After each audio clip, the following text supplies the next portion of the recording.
All right, the go live button stuck a little bit there. I apologize for that. Welcome into the Rant. I'm Pugs Moran. We do this every day around about, afternoon time. This is a later show than normal. I appreciate the indulgence.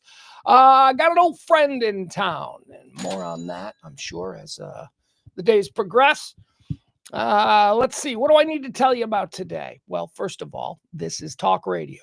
It's talk radio unlike anything they allow on talk radio today. And by that, I mean terrestrial radio. We don't get into, how you voted. We don't care about the politics of it all. There is so much more in this world to talk about every single day than who voted this way or what politician said what. That's nonsense. You get that everywhere else. Bunch of people doing AM talk radio wearing shirts and ties. What the fuck is that? No. We do talk radio for normal people here, where we talk about all of the things that unite us and then divide us, because we're allowed to have differing opinions on things. What are we going to get into today? Hold on, let me see this. How you guys doing? It is so hot. August in Texas, bitches. By the way, hold on. I need a drink. It's so hot in here. Can you see? Look at the flop sweat going. All right. I'll tell you everything that we're going to get into on today's show. First and foremost, we got to have a conversation about the National Guard and whether or not we as American citizens are comfortable. And by American citizens, I like to pretend that we all here on this show are somewhere in that middle. We're not the 15% crazy asses on the right with a closet filled with political merchandise. We're not the crazy 15% on the left who are making plans to blow up the Tesla dealership. No. We are the 70% in the middle. 15, 70. We are the 70% in the middle. We don't all vote the same. Some of us are conservative. Some of us are a bit more progressive minded. But here's the thing about we 70, the power 70, we can do business together. So when I ask, how do we feel about the National Guard in our streets, I am asking this question of the 70%. And we're going to talk about it. The LA Times is out there screaming this morning about how troops in our streets is the new normal.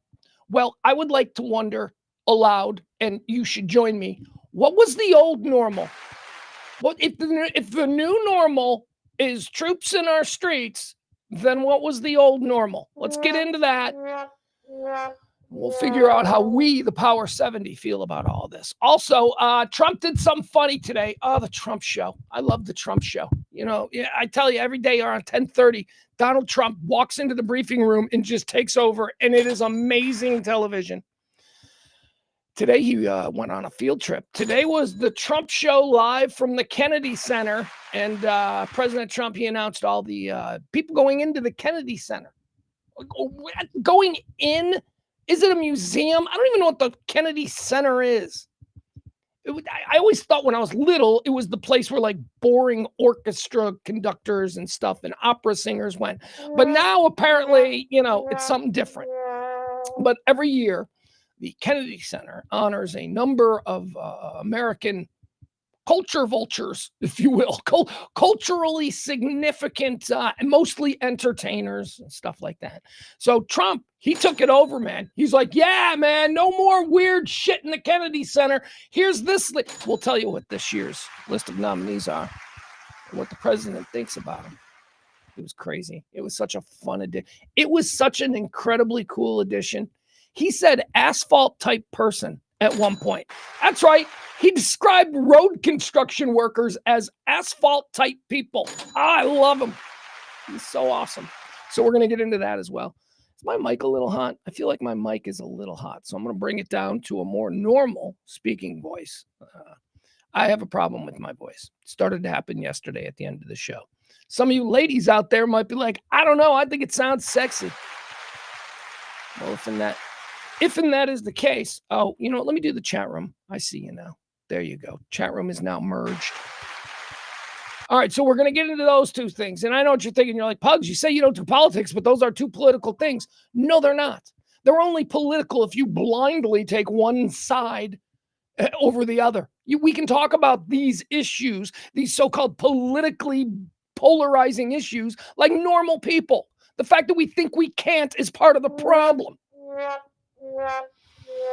All right, so we're going to talk about all of that good stuff. What else are we going to get into? Because we are going to get into some fun things.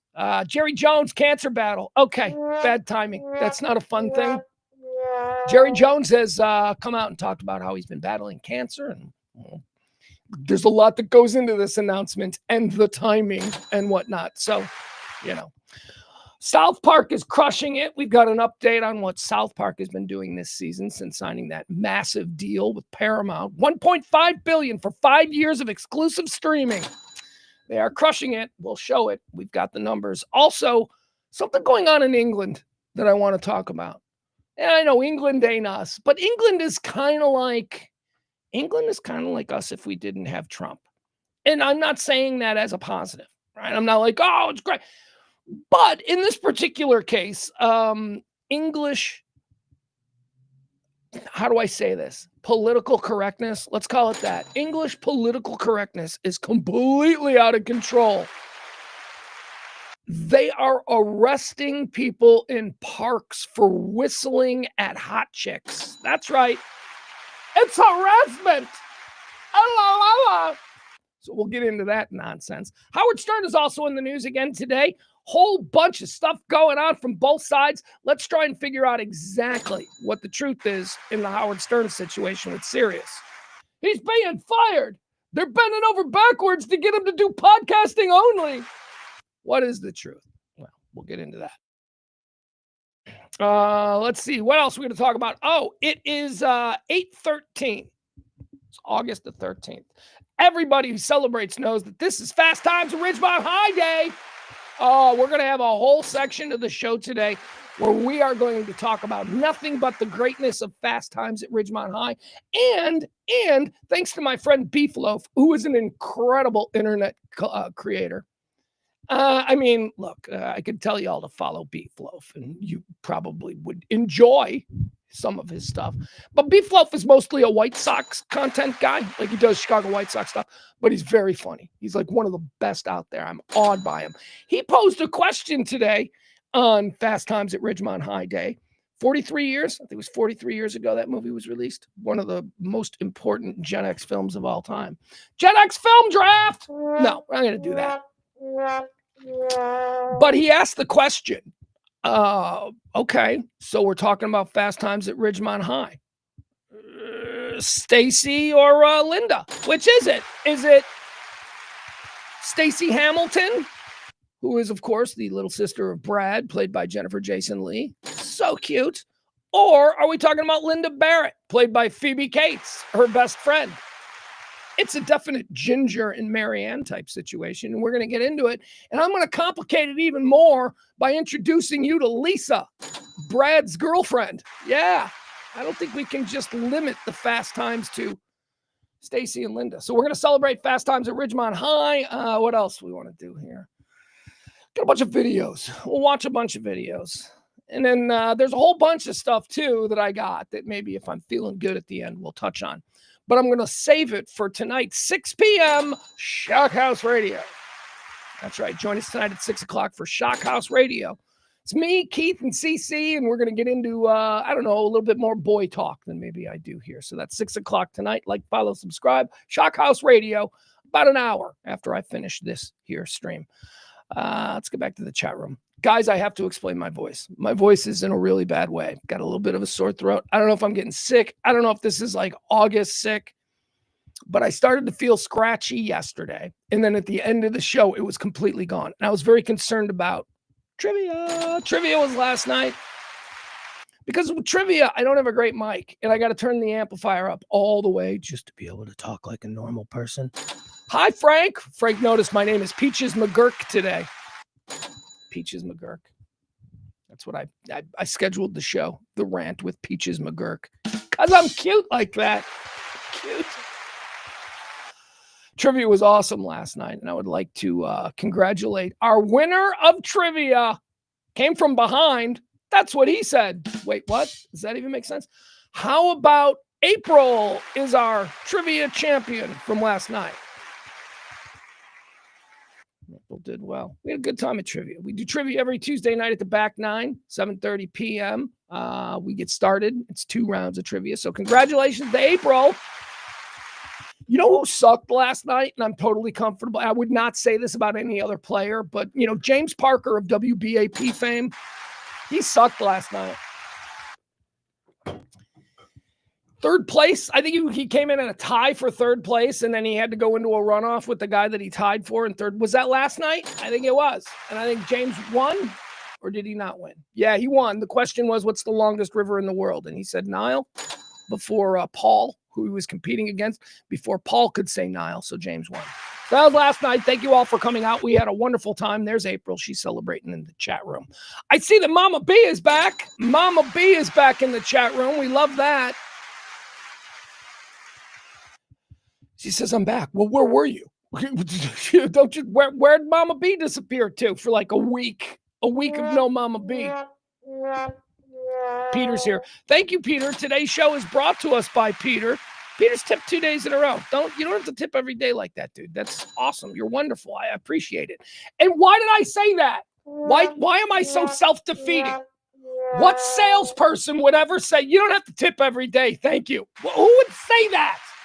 A really bad grifter. That's who. And that's kind of how I feel sometimes. So thank you, Peter. Thank you, Peter, for making it all worthwhile. There he goes.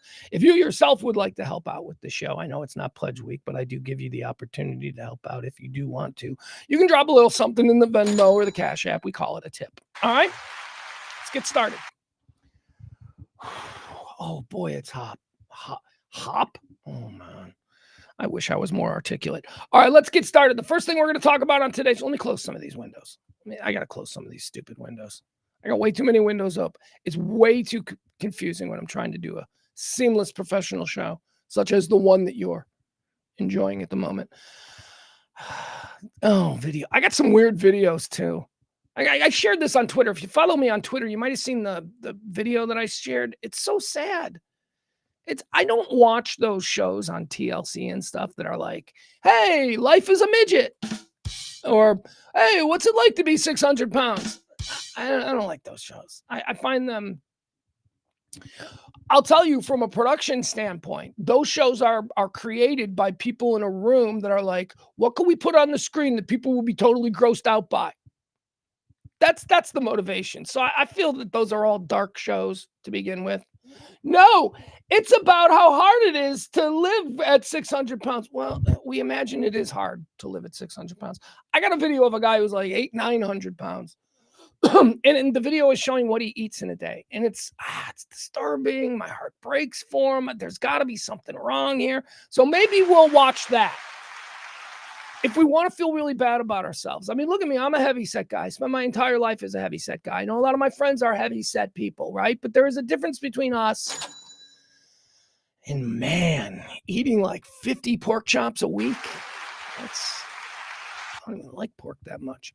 All right, let's see. Let's get started here on Fast Times at Ridgemont High Day. That's right, Fast Times Day. It was 43 years ago, I believe.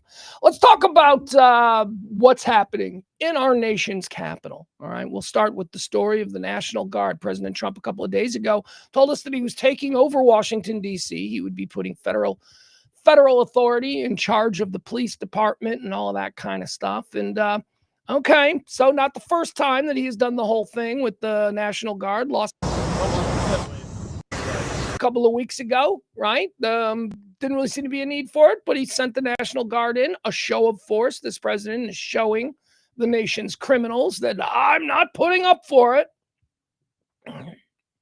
Which, as someone who doesn't like Trump, I have a very difficult time, getting upset over that, because I'm kind of like, gotta be honest.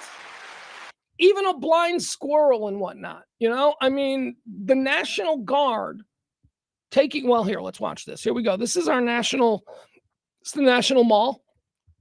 This is what it looks like. This was last night. Okay, it's not playing. Video is not playing. That's wonderful, isn't it? All right. What if we this might be one of them videos that you only get one crack at. And if you try and pause it, you're screwed. Let's see. Here we go. Nope. Oh, well. Anyway, as you can see, there are definitely military apparatus there assembled on the National Mall. A lot of people are talking about tanks. I'm not seeing tanks, at least not what, the true meaning of a tank, right? When we think, look, there are tanks in front of the Jefferson Memorial. Okay, so I'm picturing like some big world. I don't know. I haven't seen that, right? Haven't seen any. I've seen this, and to a lot of people, I don't even know if I should say a lot of people, because this is the discussion that I want to have. There is internet outrage over the notion of military force or National Guard force. And I think that we do, to some extent, need to make a distinction between the National Guard and the military. It's not a great distinction, but they are a little bit different.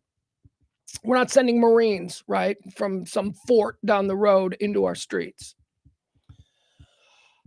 The Los Angeles Times, for one, has come out with a headline today that reads, "This is the new normal." Yeah, pictures of National Guard in our streets. This is the new normal. That's their great lament. And as I said at the top of the show, okay, this is the new normal. I don't like it. I don't like the new normal. So I have to see dudes with heavy weaponry standing there in full fatigues on the corner underneath a cherry blossoms tree there in Washington, D.C.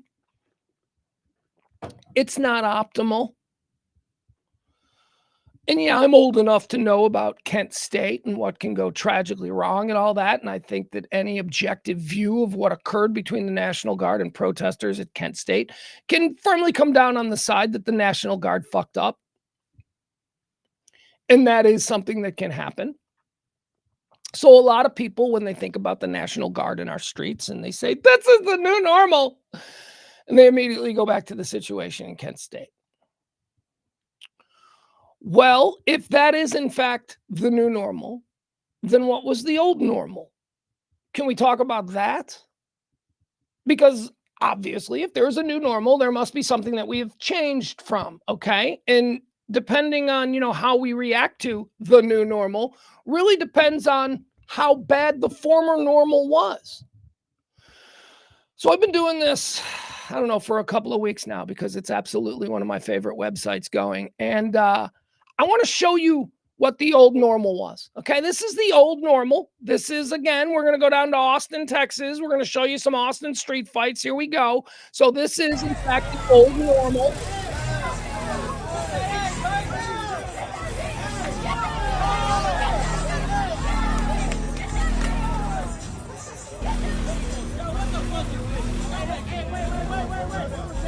So this is, I believe, a gas station. Is this a gas station in Austin, Texas? This is normal. This is so normal that there is a very popular social media account and content creator that does nothing but show the nightly mayhem that is happening in Austin on a normal night. So this is normal, or the old normal, we should say.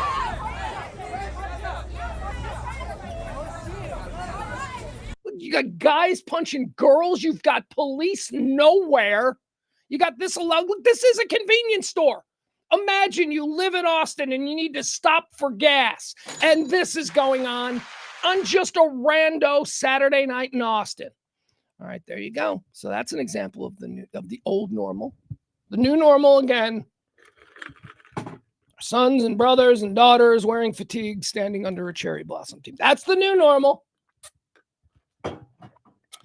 So that was Austin. You think, oh, that's just Austin. That's a college town. That's where that kind of thing happens, Pugs. You're just being, and that site exists. Well, okay.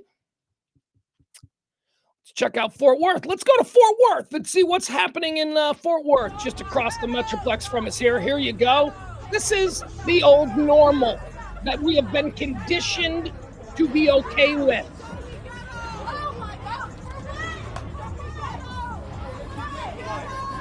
Yeah. No cop.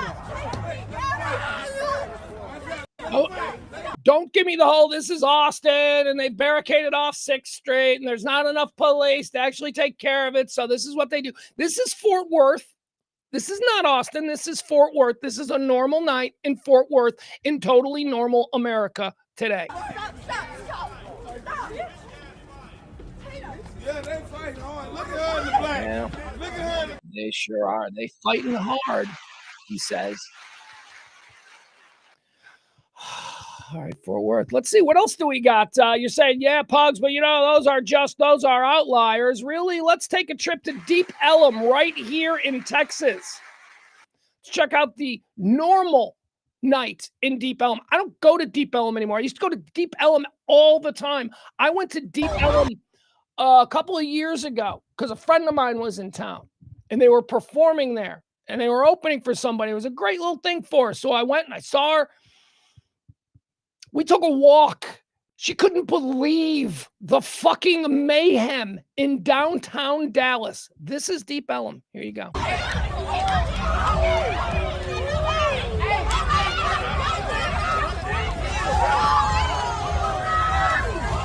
Oh, yeah, he just comes out of nowhere and punches that girl. That's totally normal. We have been accustomed, we've been groomed to just go, well, that's what happens. That's why we don't go to Deep Ellum anymore. It's normal.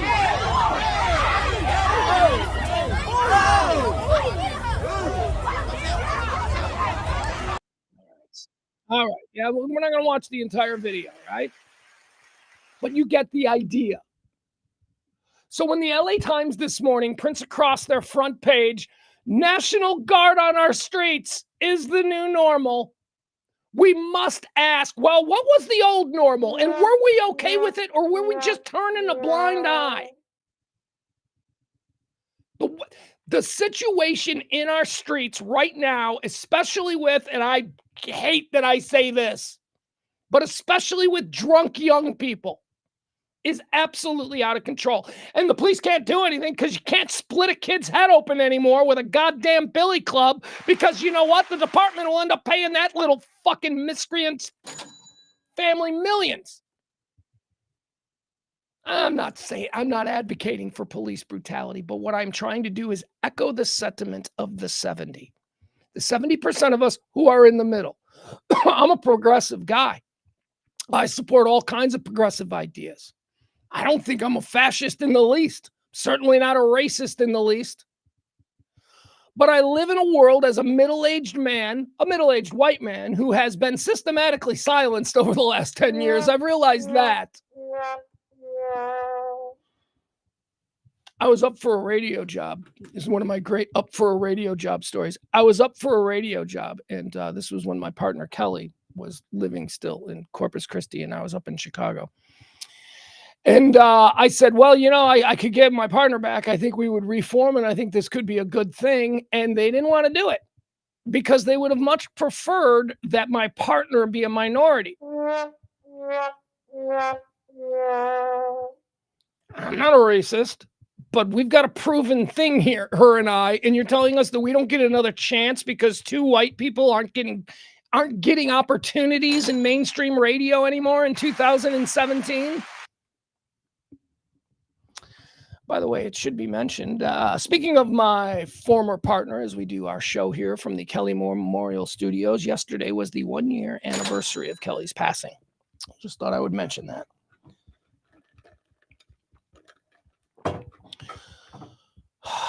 So I don't know what we have been groomed to be comfortable with as far as, well, that's normal, is wrong. It's wrong. The situation with National Guard in our streets is a response to normal people in the 70% who are getting tired of seeing these videos on social media. And you know what? Maybe that is the problem. Maybe the problem is that everybody has the ability to record mayhem as it happens. And we love mayhem. We love to look at like 15-second clips of mayhem on Twitter. And that becomes this like self-cannibalizing engine of just fucking propaganda for how awful we are. Maybe that's the case, but I gotta tell you, I don't think that's the case. Because when I was 25 years old, I mean, I ran around with some partiers. I ran around with some people who weren't afraid to get into trouble. And the shit that we see today on a normal Friday or Saturday night would have been like a once-in-a-lifetime situation that we would have told stories about for years. Oh my God, we were in Dallas once, and we all poured out into the streets in Deep Ellum, and people were throwing haymakers and kicking in car windows. It was insane, man. It was nuts. And then my next question would be, what team won the world championship? And I'd be like, nothing. It was just Thursday in Deep Ellum. We do that now. That ain't normal. That was never, don't give me the whole, we're recording things and we're seeing it more and we're more aware, so we're hypersensitive to it. Stop it. It might be a little bit, many things can be true, and that may be a very small part of this thing. But our streets are out of control because of years and years of slashed budget to major metropolitan police departments.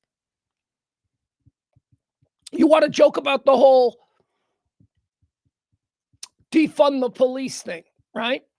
Well, there was never an actual movement among any Democrats with any power. There was no Democrat who sat on a committee. There was no Democrat who was a chairperson. Nobody in the Democratic Party ever said they wanted to defund the police. But that became a thing.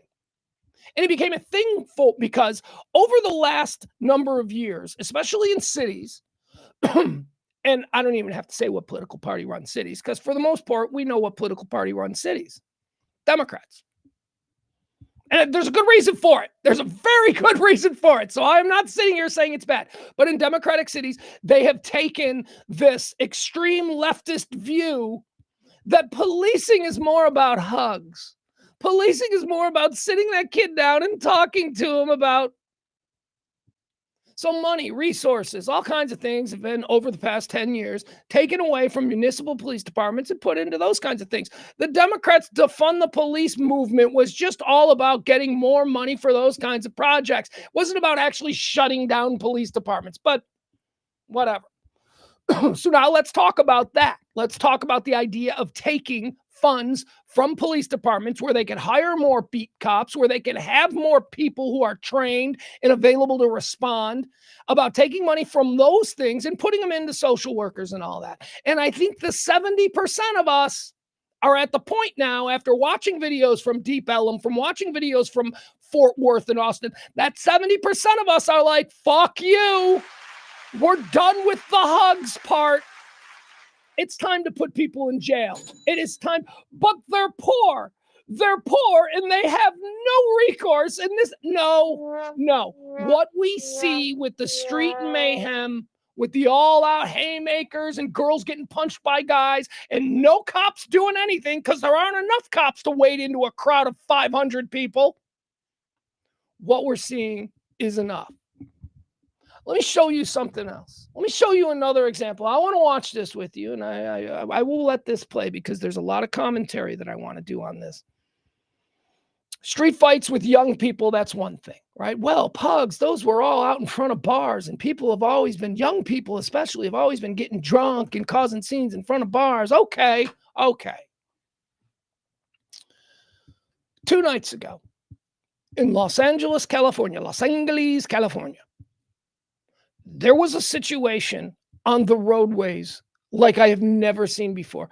And it's such a coincidence that here we are talking about putting fucking military on our streets. And I had to look no further than 48 hours to find another glaring example of why this new normal might be the best case scenario for our time. 2 nights ago. I'm going to show you a video. I'm not going to show you a video that I cherry picked from 5 years ago to show no. 2 nights ago. Wasn't hard to find because I just watched it on Monday night as it was happening live. So let me tell you the story about this. Monday night in Los Angeles, 2 dudes carjacked a woman in an F-150. Just on the streets of Los Angeles, just walked up to her, put a gun, fired the gun. They're shooting the gun, jumped in her F-150, took off. They were pursued by police. The helicopter was in the air. We were watching it. We are on. If you love the live car chases from Los Angeles, I was settling in for this to be a good one. Remember, we're being asked to swallow hard and stomach the concept that the new normal might be an increased law and order presence on our streets that will take the form of National Guardsmen, hopefully as a deterrent in the beginning, just standing there. It's a bad look. It's a bad look, man. It's a bad look. I grant you that. But the videos I showed you from Austin, Fort Worth, and Dallas aren't a bad look. No, it's just a look that you've become groomed to accept. So that's the normal. And you're clutching your pearls about the new normal, about doing something about this. So now back to Los Angeles. Let me show you this. We're going to watch this video. I was amazed. Again, just 2 nights ago. Quite possibly the greatest, most chaotic car chase I have ever seen. And again, this is 2 nights ago. All right, we call it the old normal, an old normal car chase. Here we go. Let's jump. And I'm going to jump around because it goes on for hours. A number of options here as he comes into the Newhall Pass where the 14 and the 5 come together. This is now the California Highway Patrol that is in pursuit, but it started off with Lancaster sheriffs. It's going to get dark here for just a second. I have to skip over this mountain here, but he'll pop out the other side. Now, this is believed to be carjacking suspects inside of this Ford F-150. It was taken at gunpoint from the rightful owner. They even shot at the rightful owner. At this point, it's unknown how that person is doing. Hopefully, he or she wasn't hit, but at this point, it is unknown. He is committing to the southbound 5 here from the 14. So again, from the Newhall Pass, all the way from Lancaster, and now entering the San Fernando Valley. Okay, so I'm glad that's where it started. She got us all caught up. You understand what's happening here. These are 2 suspects at gunpoint. They stole a lady's F-150. They fired at her a couple of times, and now the police are in pursuit. Okay.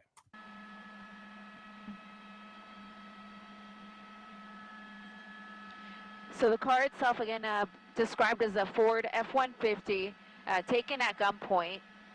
And apparently they used that gun again. There it is. Oh, shots fired, they just said. Wow.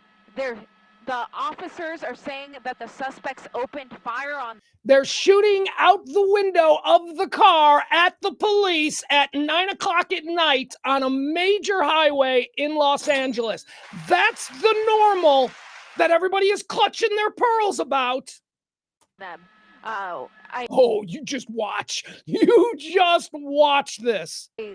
I've not heard if anyone was hit. Wow, that was really scary. The sound of the officer's voice saying that he had just been fired upon was really scary to hear. Again, hopefully no one was hit or any other civilians here on the southbound 5 freeway. I'm waiting to hear more. But again, they're saying that the people in this vehicle opened fire on the officers. All right, so there you go. So they have carjacked an F-150 from a lady, pulled her out of the car, put a gun to her head, apparently fired at the woman, led the police on a chase, and now they are shooting at the police who are chasing them. Again, this is 48 hours ago in Los Angeles. This is the old normal that the LA Times are lamenting. So I'm going to fast forward now because this goes on forever. They just follow him everywhere in this car. So let's go forward now. Let's get up to, let's go to about 4 minutes. All right.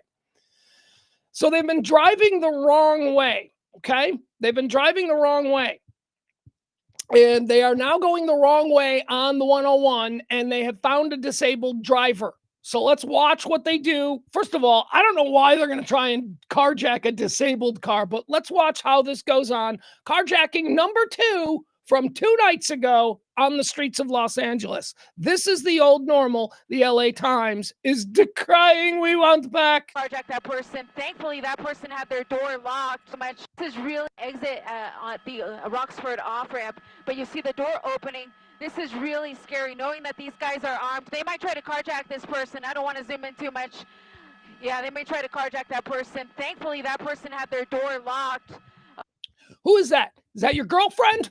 Yeah, sorry, honey, I'm going to be late. My car is making a noise. Oh, what is going on? That's the normal that we're all being asked to accept.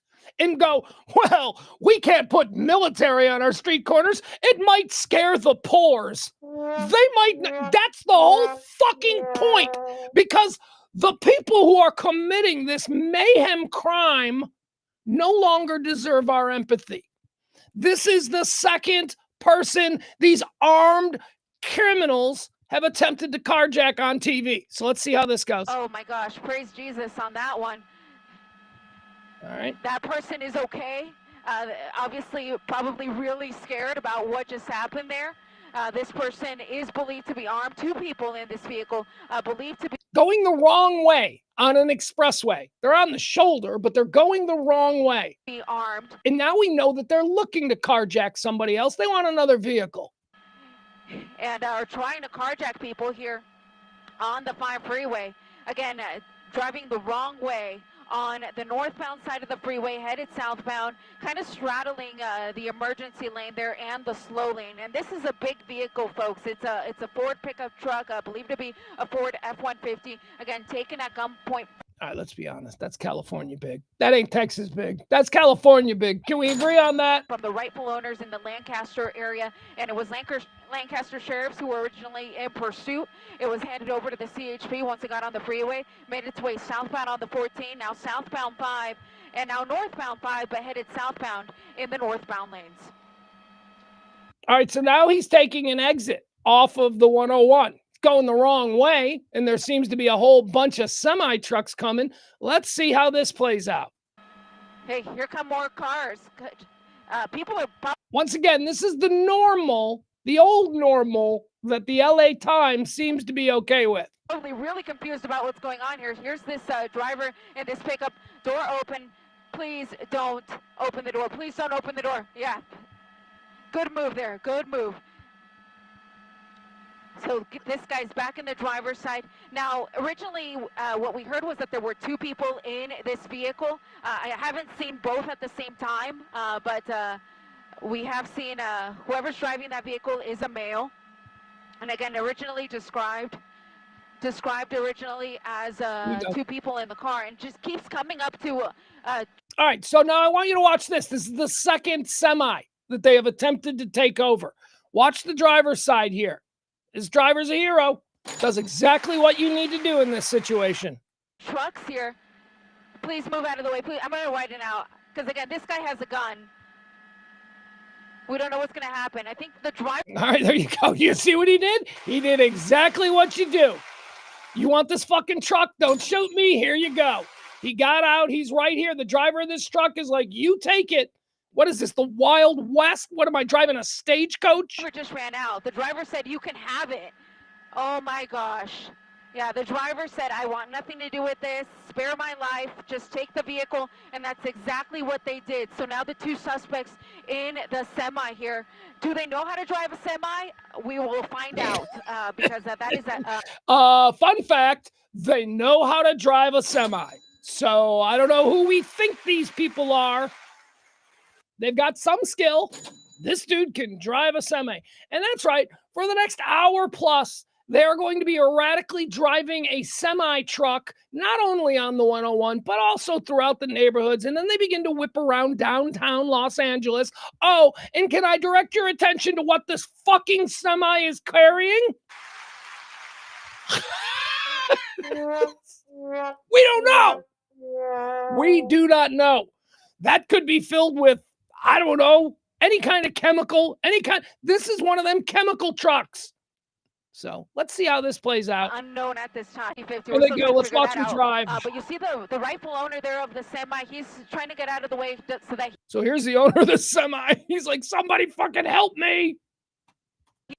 He doesn't get run over, but the guy probably just had a gun to him. So I can only imagine how scared he is to see his semi being taken away here with who knows what is in the back of this semi. Is it some sort of hazardous material? We don't know. Don't know. We don't know. And that's the fun of the old normal. We don't know. Anything crazy could happen next because there are no rules and we don't have enough police and people, the criminals, they understand this. So And then when they do get caught, there's going to be some bleeding heart public defender who's going to work some deal. And oh boy, they'll be bailed out by noon tomorrow. You can see the stickers on the back at some point. We'll try to read it. These are not poor people who are left to, stealing from the market a crust of bread to feed their baby. These are criminals. These are criminals with skills. This motherfucker can drive a semi-truck. Why isn't he a semi-truck driver? He's a criminal. And figure out what may be inside. But again, now a stolen semi making its way northbound on the 5 freeway here through the city. See what I mean? See how much crazier this got? It's a stolen semi. They've now stole a semi. They've attempted on live TV to carjack multiple vehicles. They got one successfully, and now they've got a second. And it's a semi carrying an undisclosed chemical or liquid or something. Normal. This is the normal that we have been living in for years. San Fernando Valley headed up into the New Hall Pass. Where's your mom? Is your mom coming over? Is your mom on the roads with this guy? How about your daughter who just got her license 6 months ago? Going to her new job at Hooters or where, well, you probably don't want your daughter working at Hooters. I get that. Claire's Boutique. She's on her way to the mall. Claire's Boutique. And this fucking guy is out there because, it's normal. Wow. And we don't do anything about They're it. in the truck. They're in the semi. Okay. So they're going north, George. All right, so this has been fun so far, right? Yeah, you ain't seen nothing, man. You guys ain't seen nothing yet. This goes so much more bonkers, and the ending is right out of M. Night Shyamalama Ding Dong. The ending is a Shyamalama Ding Dong movie. You're going to love it. All right, where are we going now? I got to fast forward here. I got to fast forward like an hour because this truck runs around downtown Los Angeles for over an hour. All right, let's go. We'll go all the way. Let's go up to 1 minute and 3. Yeah, here we go. All right, yeah, here we go. Okay, so the truck has been driving the wrong way on the highway. Just so you know, it is now exiting the highway, going the wrong way. A semi-truck carrying some fucking weird liquid. I'd also like to point out, maybe this is something the National Guard could help with. I have not seen any. I watched this entire thing. We're jumping ahead, right? I'm giving you sort of the best hits. I watched the whole thing. There are no police in the intersection stopping cars from coming through. There are no police blocking off ramps. There's just not enough police. So, I mean, you put a couple of National Guard tanks in the intersection here at the bottom of this ramp where this guy is going the wrong way. And then maybe your grandma who's coming over to deliver a casserole doesn't get T-boned and killed by criminals in a stolen rig. So maybe that's something that can happen because there are no Los Angeles police. There are no California Highway Patrol. There are no police officers from any of the numerous suburbs that have been mentioned in this pursuit. None of them are in intersections protecting us. None of them. So here we go. He's getting off the highway and now he's going to go. He's going the wrong way. You see this person right here. This person's like, what the fuck? Who's that? Is that your daughter coming home from Claire's Boutique? Normal. It's normal. Because they're poor. We feel bad for them. No, they're fucking criminals, okay? It's the other thing. This is about class, and this is about poverty and the wealth differential. Shut up. We are not in a place anymore to have that conversation. When we get back to that place, I'd love to have that conversation with you. I've been trying to have that conversation my entire life. But the genie's out of the bottle now. And now people need to go to jail, and our streets need to be safe.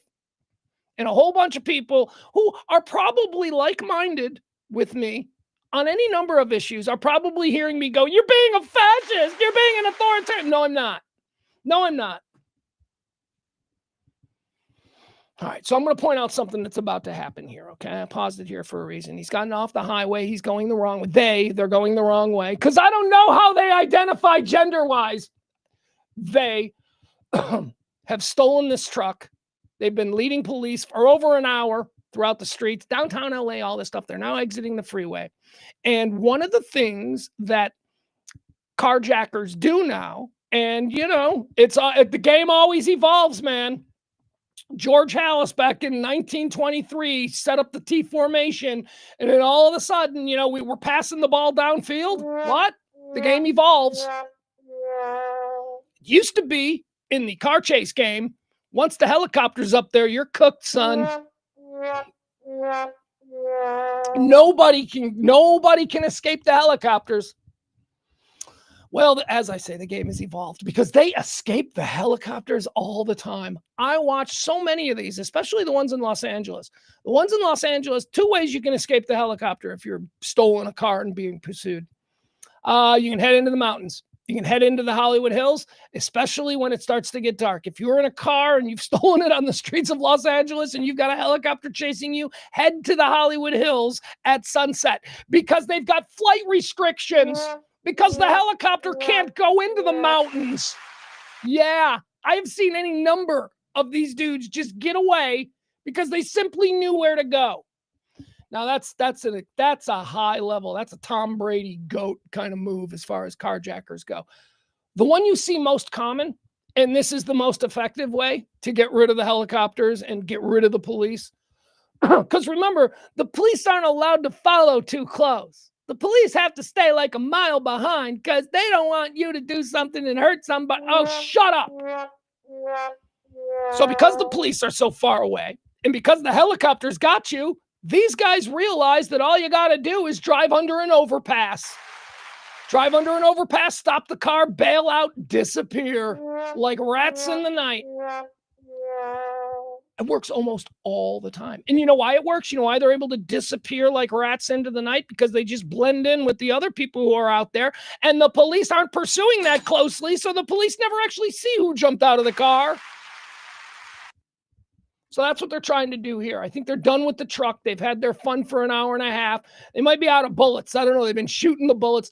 They're going to try and lose the truck and disappear into the night. Let's see if they're effective. He is getting off the freeway at this point. You just worry that someone's going to get hit any moment.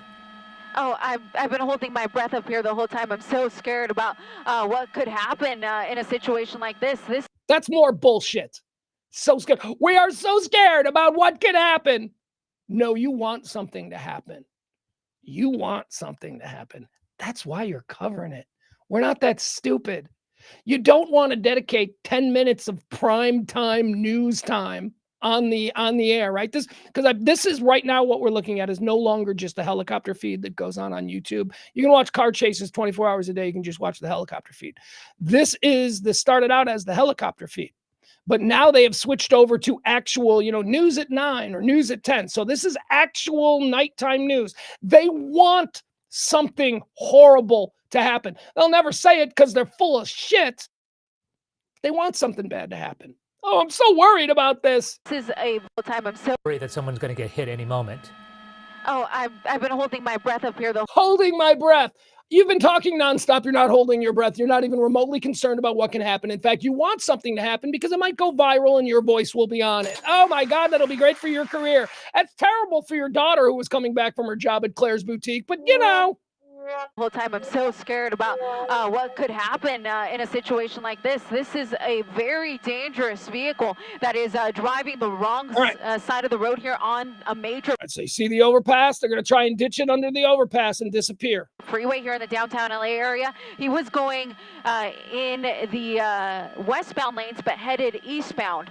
Thankfully, he just exited here, so now he's on Alameda, having a tough time making. All right, see the door opening? All right, he's coming out. One of them's coming out. They're about to bail on this truck. That turn here, Alameda, south of the 10 freeway, and I think they're getting out. They're getting out. Someone zoom in here. You can see them running. So they're running under the freeway. Widen out. Maybe we'll see them run the other way. Maybe we'll see a car pop out the other side that looks. No, we won't. No, we won't, because they know that if you go under an underpass, the helicopter can't see you. And by the time the helicopter reestablishes where you might be, they might just be focused on some homeless dude on the corner. They're gone. They got away. Done. They're gone. Into the ether. Why? Where are the cops? All right. This car has now been bailed underneath this thing for, 10, 15, 20 seconds. They have gotten out and disappeared into the night like so many rats on a ship. And where are the cops? You see any lights? I don't see anything. I don't see a single cop who can go, that's the guy who got out and he ran that way. Normal. Totally acceptable policing in our major American cities. suspicious. But again, this is Alameda at the 10 freeway. We just saw them bail out of that vehicle. There we go. Here we go. We got one. He's Johnny on the scene. They're gone. They've run. And CHP is here, so they're going to start swarming the area, setting up a perimeter to try to take these two into custody. We saw them once when they carjacked the big rig, so we could see that they were both men. But of course, they could have changed their clothing between now and then. But again, two men are what they're looking for here. Alameda, just under the 10 freeway. And Ileana, you were right on the plan.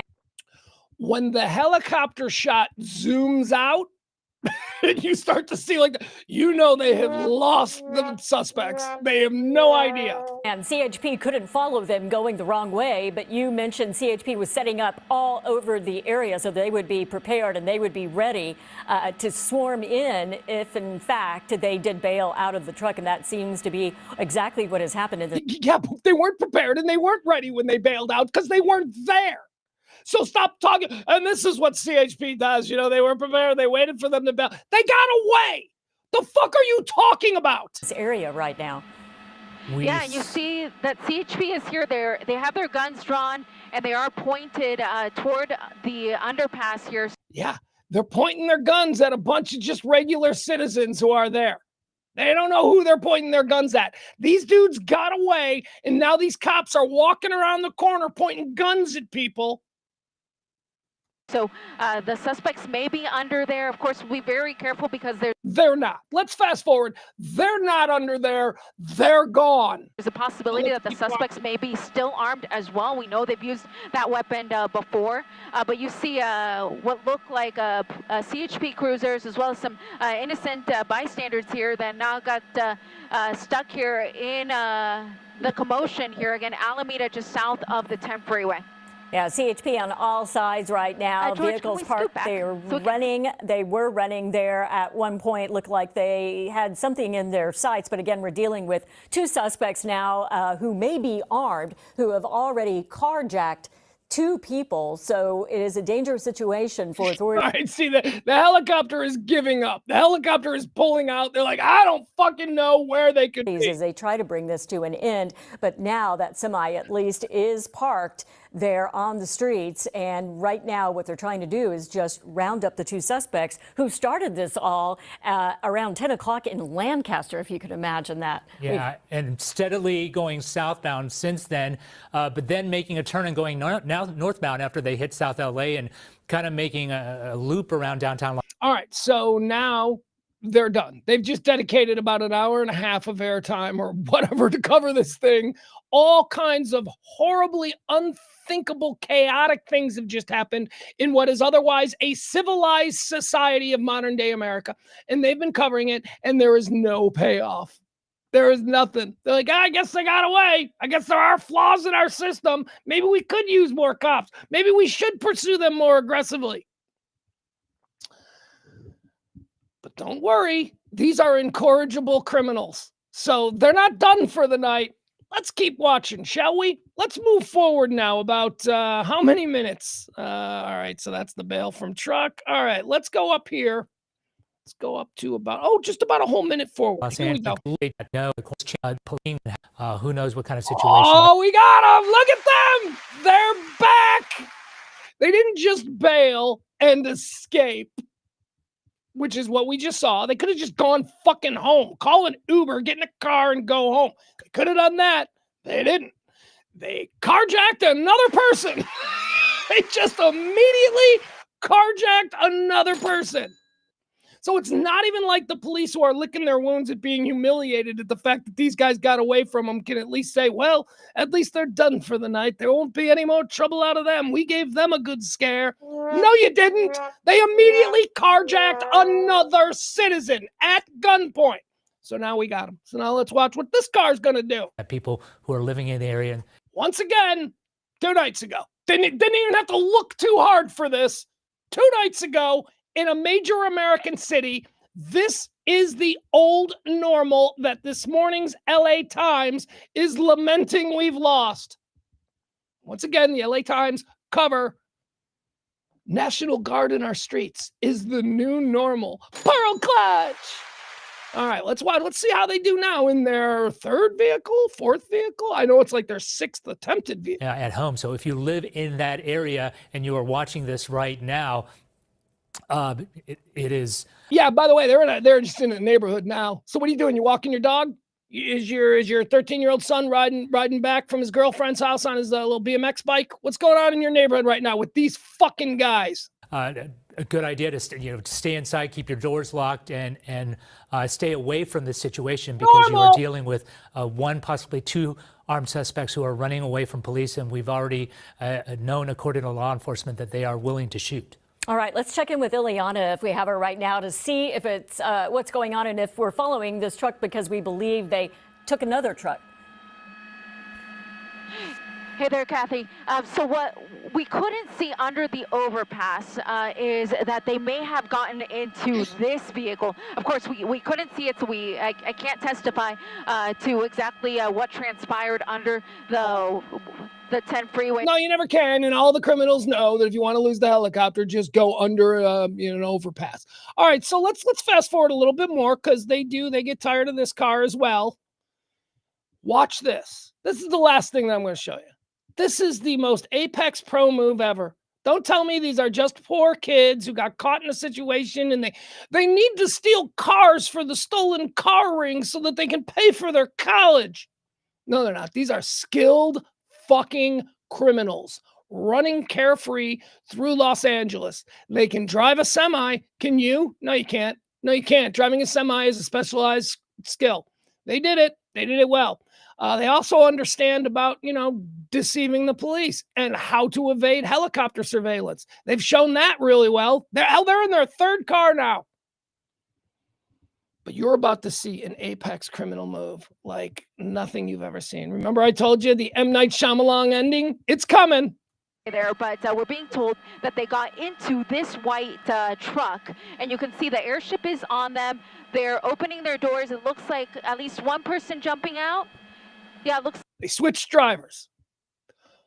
Apparently, there's a plan, and they need this specific driver. Here we go. It's like I don't know. Whoever was in the back door just got in the front. Ah, okay. So it sounds like this is what they did, that they got into this truck because just of the way they're driving and acting. Yeah. But is anyone behind them at this point? Yeah, so at this point, no one behind them. All of the CHP cruisers were with the big rig over by the 101 freeway in Alameda. So at some point, it appears that the airship was able to track the people getting into this vehicle. Apparently, the vehicle just took off at about 100 miles an hour, so that's what made it suspicious. And they located it in the Boyle Heights area near 4th and St. Louis. And you can see that it is running red lights here. It is driving erratic. We saw whoever was in the back get in the front, and now we're about 50 miles an hour or so here, making our way here through the LAPD's Hollenbeck division on Boyle Avenue, adjacent to the 5 freeway. All right. Well, thank goodness for the airship because they were able to track them as this happened. Exactly. And Eliana, we do not know at this point how they got into this white truck. We saw them flee from the big rig, but we don't know if this white truck could be the subject of yet another carjacking, right? Stay tuned. Yeah, at this point, it's unconfirmed because CHP did not know. They did drive to and delete and it got near see, this goes on forever. Hold on. We'll get to the suspect. Lights right. Oh, here we go. Okay, here we go. Police, we don't know for sure. All right, here we go. This is the apex criminal move. Who, we're supposed to watch this. Or that these are the suspects that law enforcement was pursuing that were in this big rig, but we believe transferred to this white vehicle because it. Oh, would you look at that? They found another overpass. Found another overpass to hide behind. Cops aren't chasing them because you can't chase them because that's dangerous for the community. They might do something dangerous.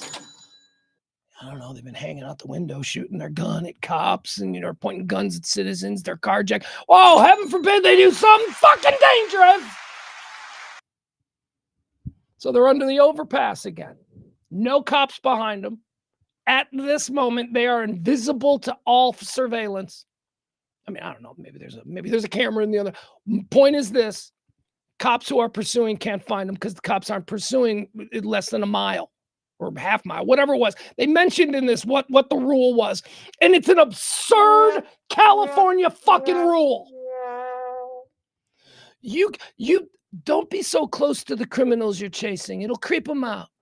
Why you being so creepy, officer? Why you riding my ass like that, officer? It's creepy.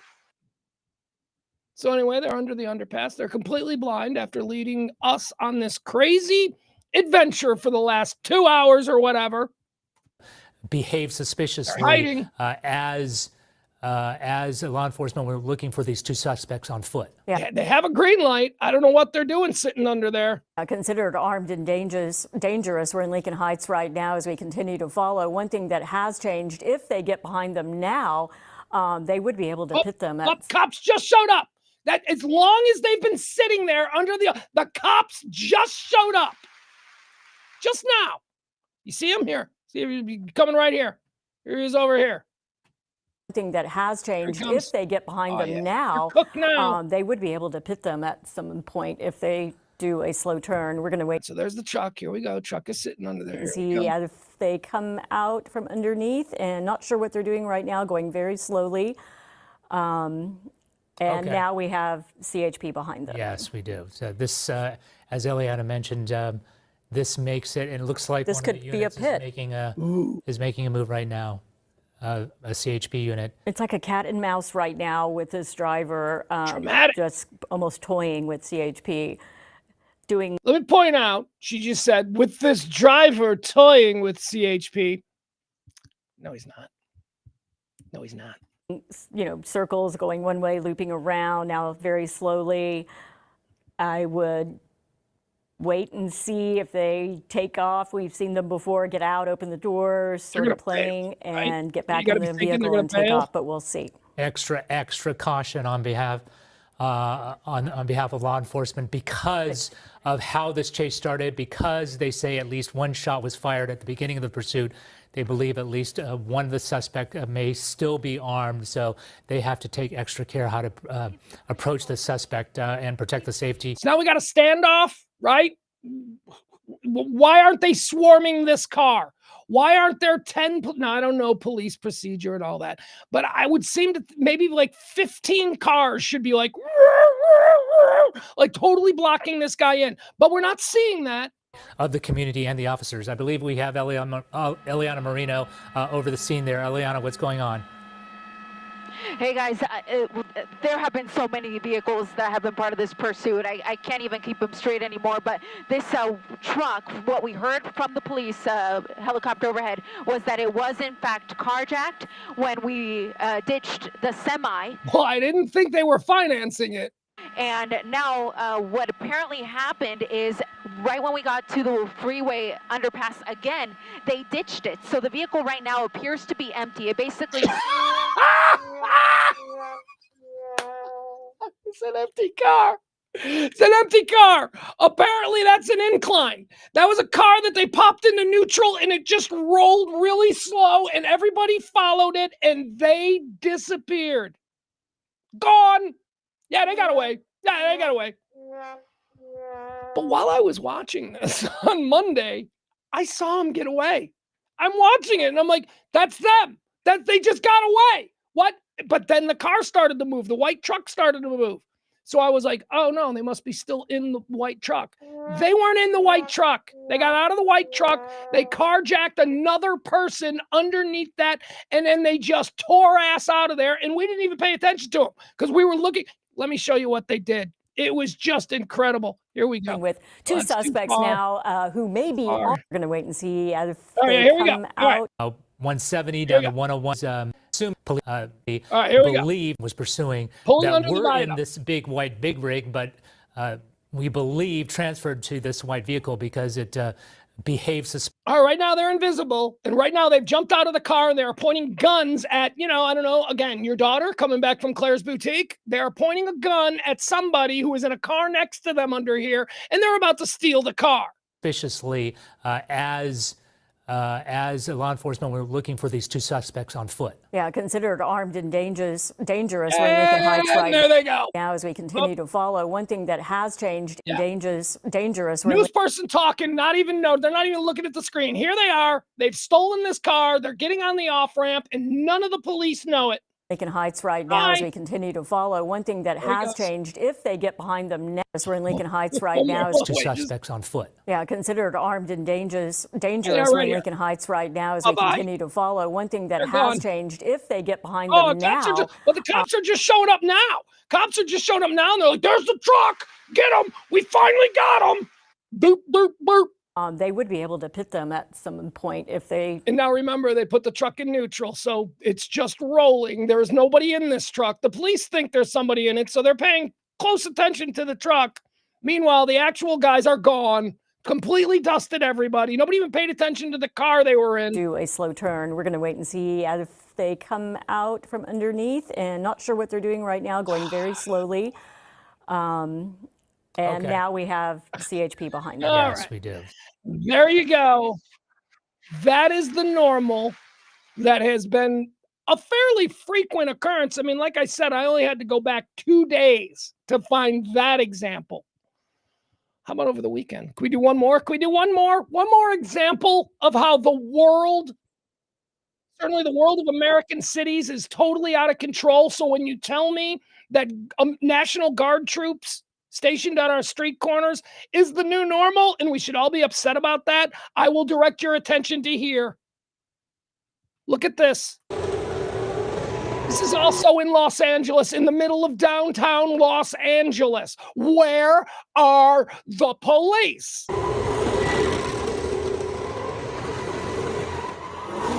Right in front of Crypto Arena. It doesn't get more high profile in downtown Los Angeles than this intersection. What is this, like Flower and I don't know what that would be, Flower Street and whatever.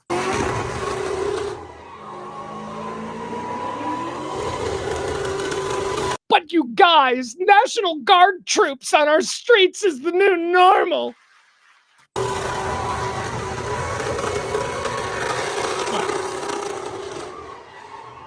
So there you go. All right, I'm a little bit feisty because I'm finding myself in a position that I didn't think I would be in. I mean, you know, when you first start talking, when the president first starts going on and on about how he's going to do this with the police and he's going to do this with the guard and he's going to put them in our big cities. And, you know, I immediately go, oh, that sounds like authoritarian fascist bullshit. And it would be, if I didn't just have all of those examples that I've spent the last 45 minutes showing you of what the old norm used to be. So if you're telling me the new norm are soldiers on our corners and all of the emotional lament that comes with that, oh, why do we need this?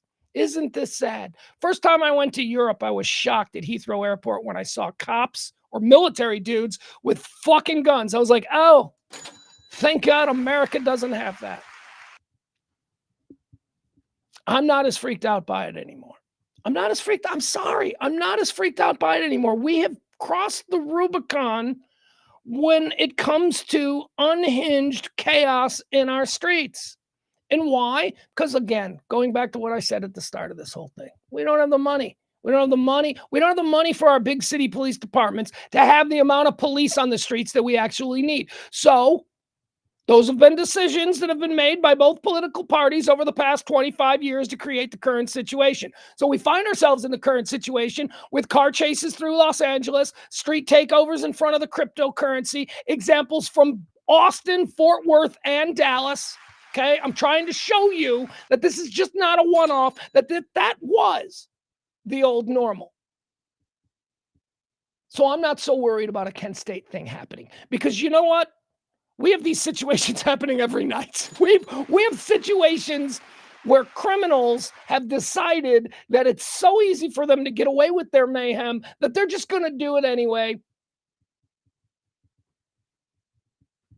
And that's the old normal.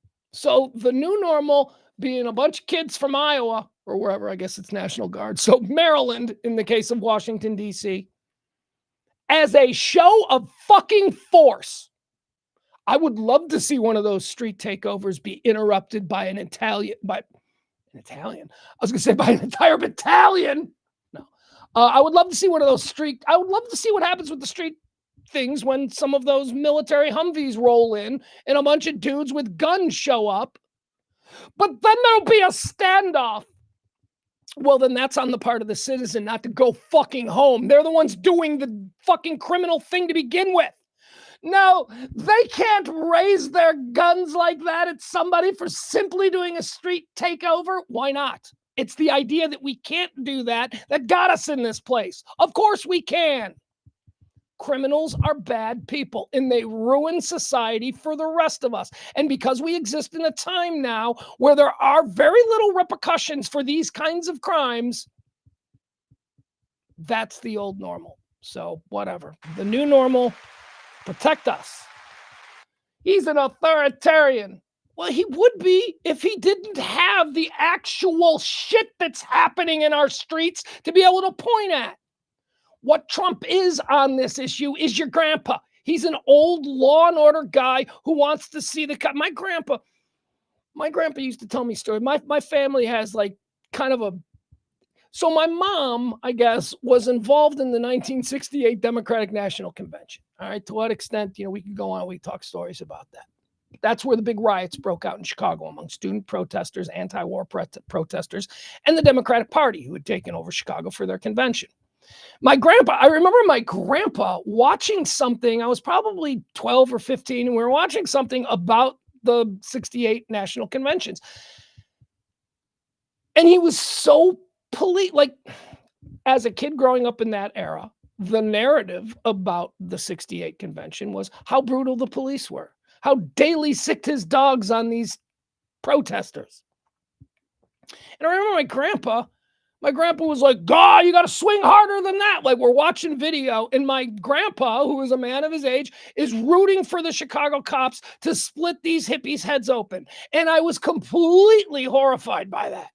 I'm like, man, is that a fucked up way to look at this whole situation? Well, guess what? I'm there now. I understand it. You will recover from a split skull from a billy club because you bowed up to a cop and went, fuck you, I don't have to listen to you. I mean, have you watched these body cams? Nobody has any respect for the rule of law or the authority of policemen anymore. And I'm not saying that all policemen are white knight Lone Ranger types. They're not. I grew up with cops. I tell you this all the time. I've heard good cops talk about other bad cops. Good cops know that there are bad cops. So we're not saying all cops are good.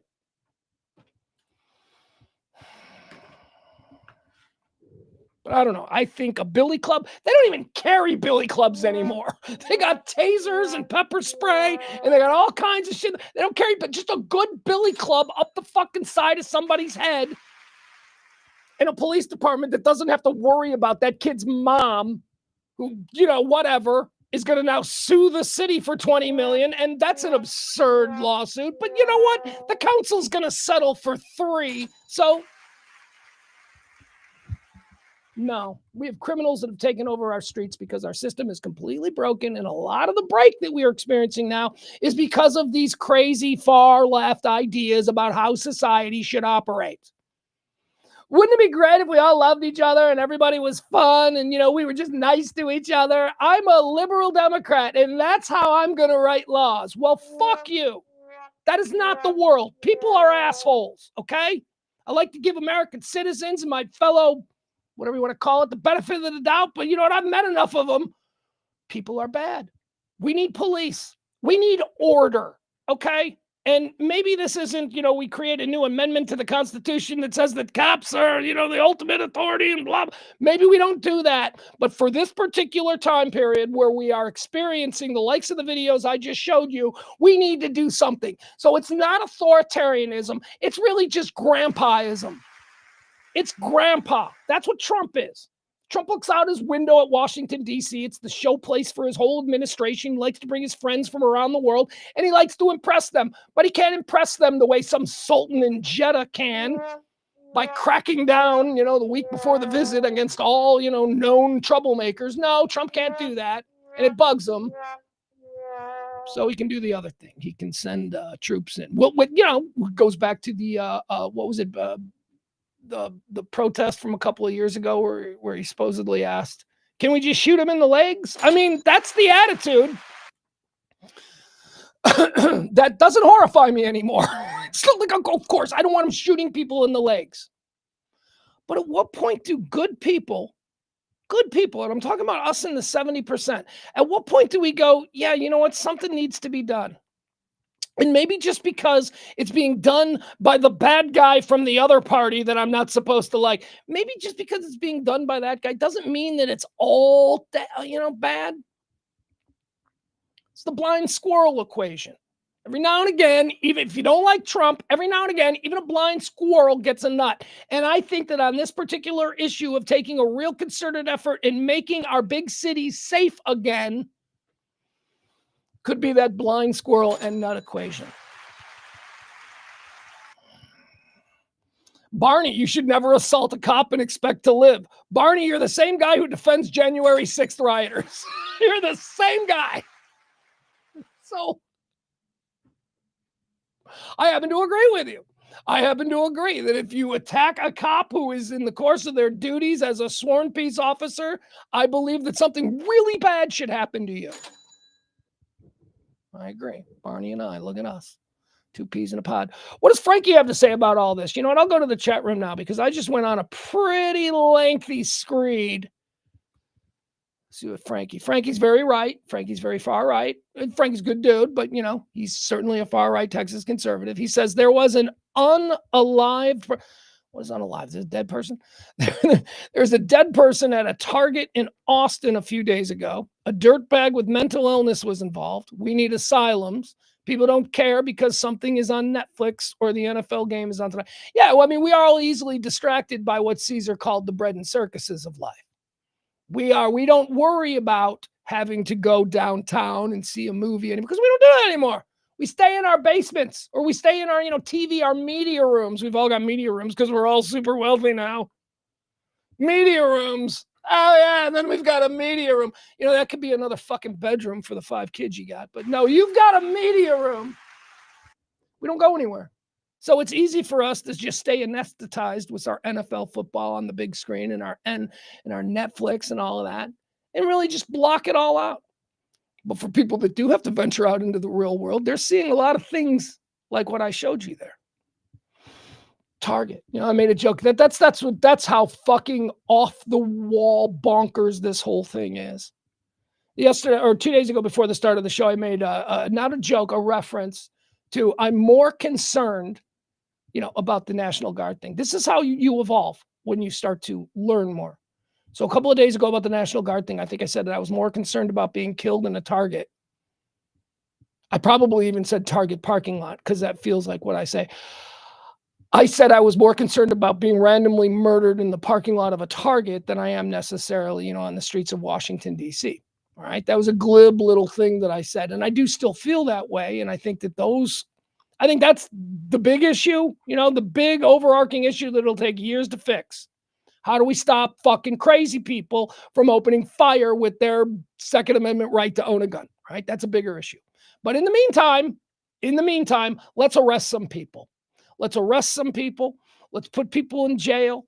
Let's hire more cops. Let's not commit to like the rest of our lifetime. We're going to be comfortable and we're going to regularly see military personnel on our streets. Let's not commit to that. But right now, to reset the tone, I don't think it's a terrible idea. I don't think it's overwhelmingly authoritarian. I think he is. I think he's got very authoritarian. But with this particular issue, he's not completely wrong. So, all right. As you can see, I was triggered this morning reading that article that said that this is the new normal. No, it's not.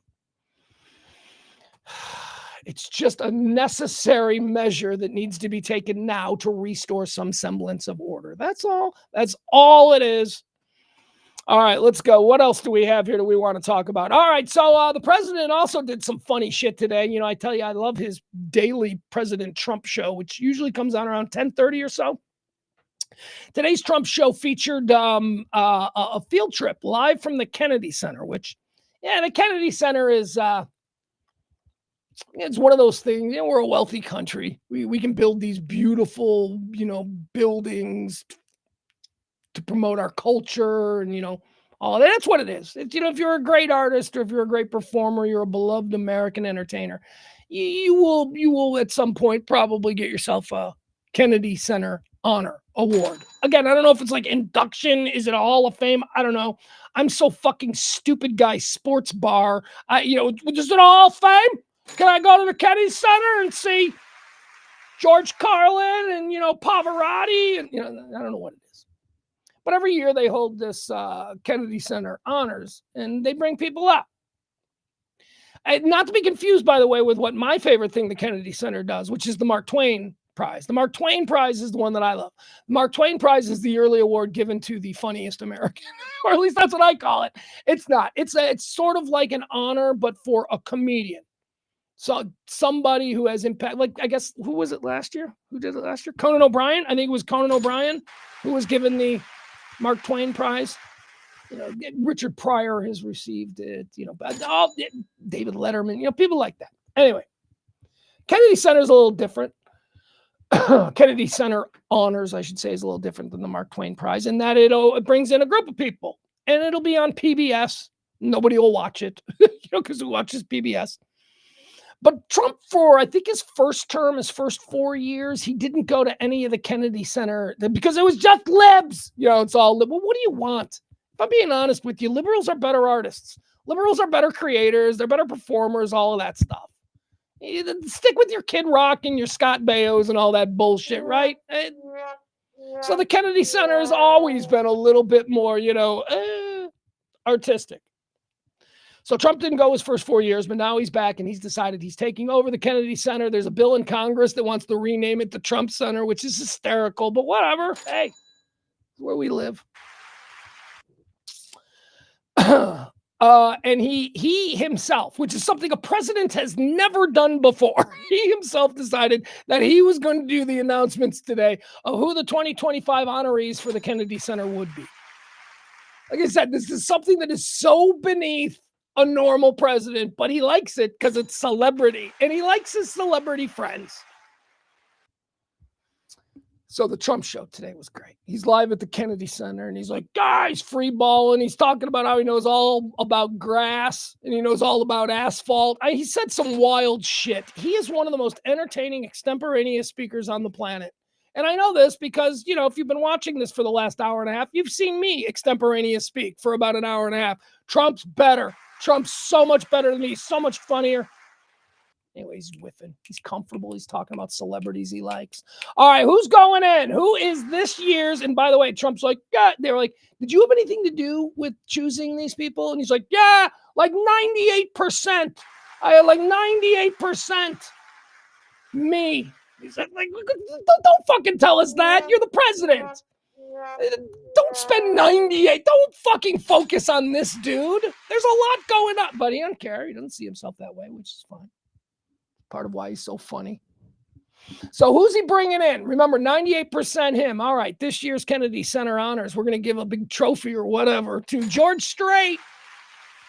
George Strait. I don't know dick about George Strait. I know he's big. I know he's real big. I know he's quiet big.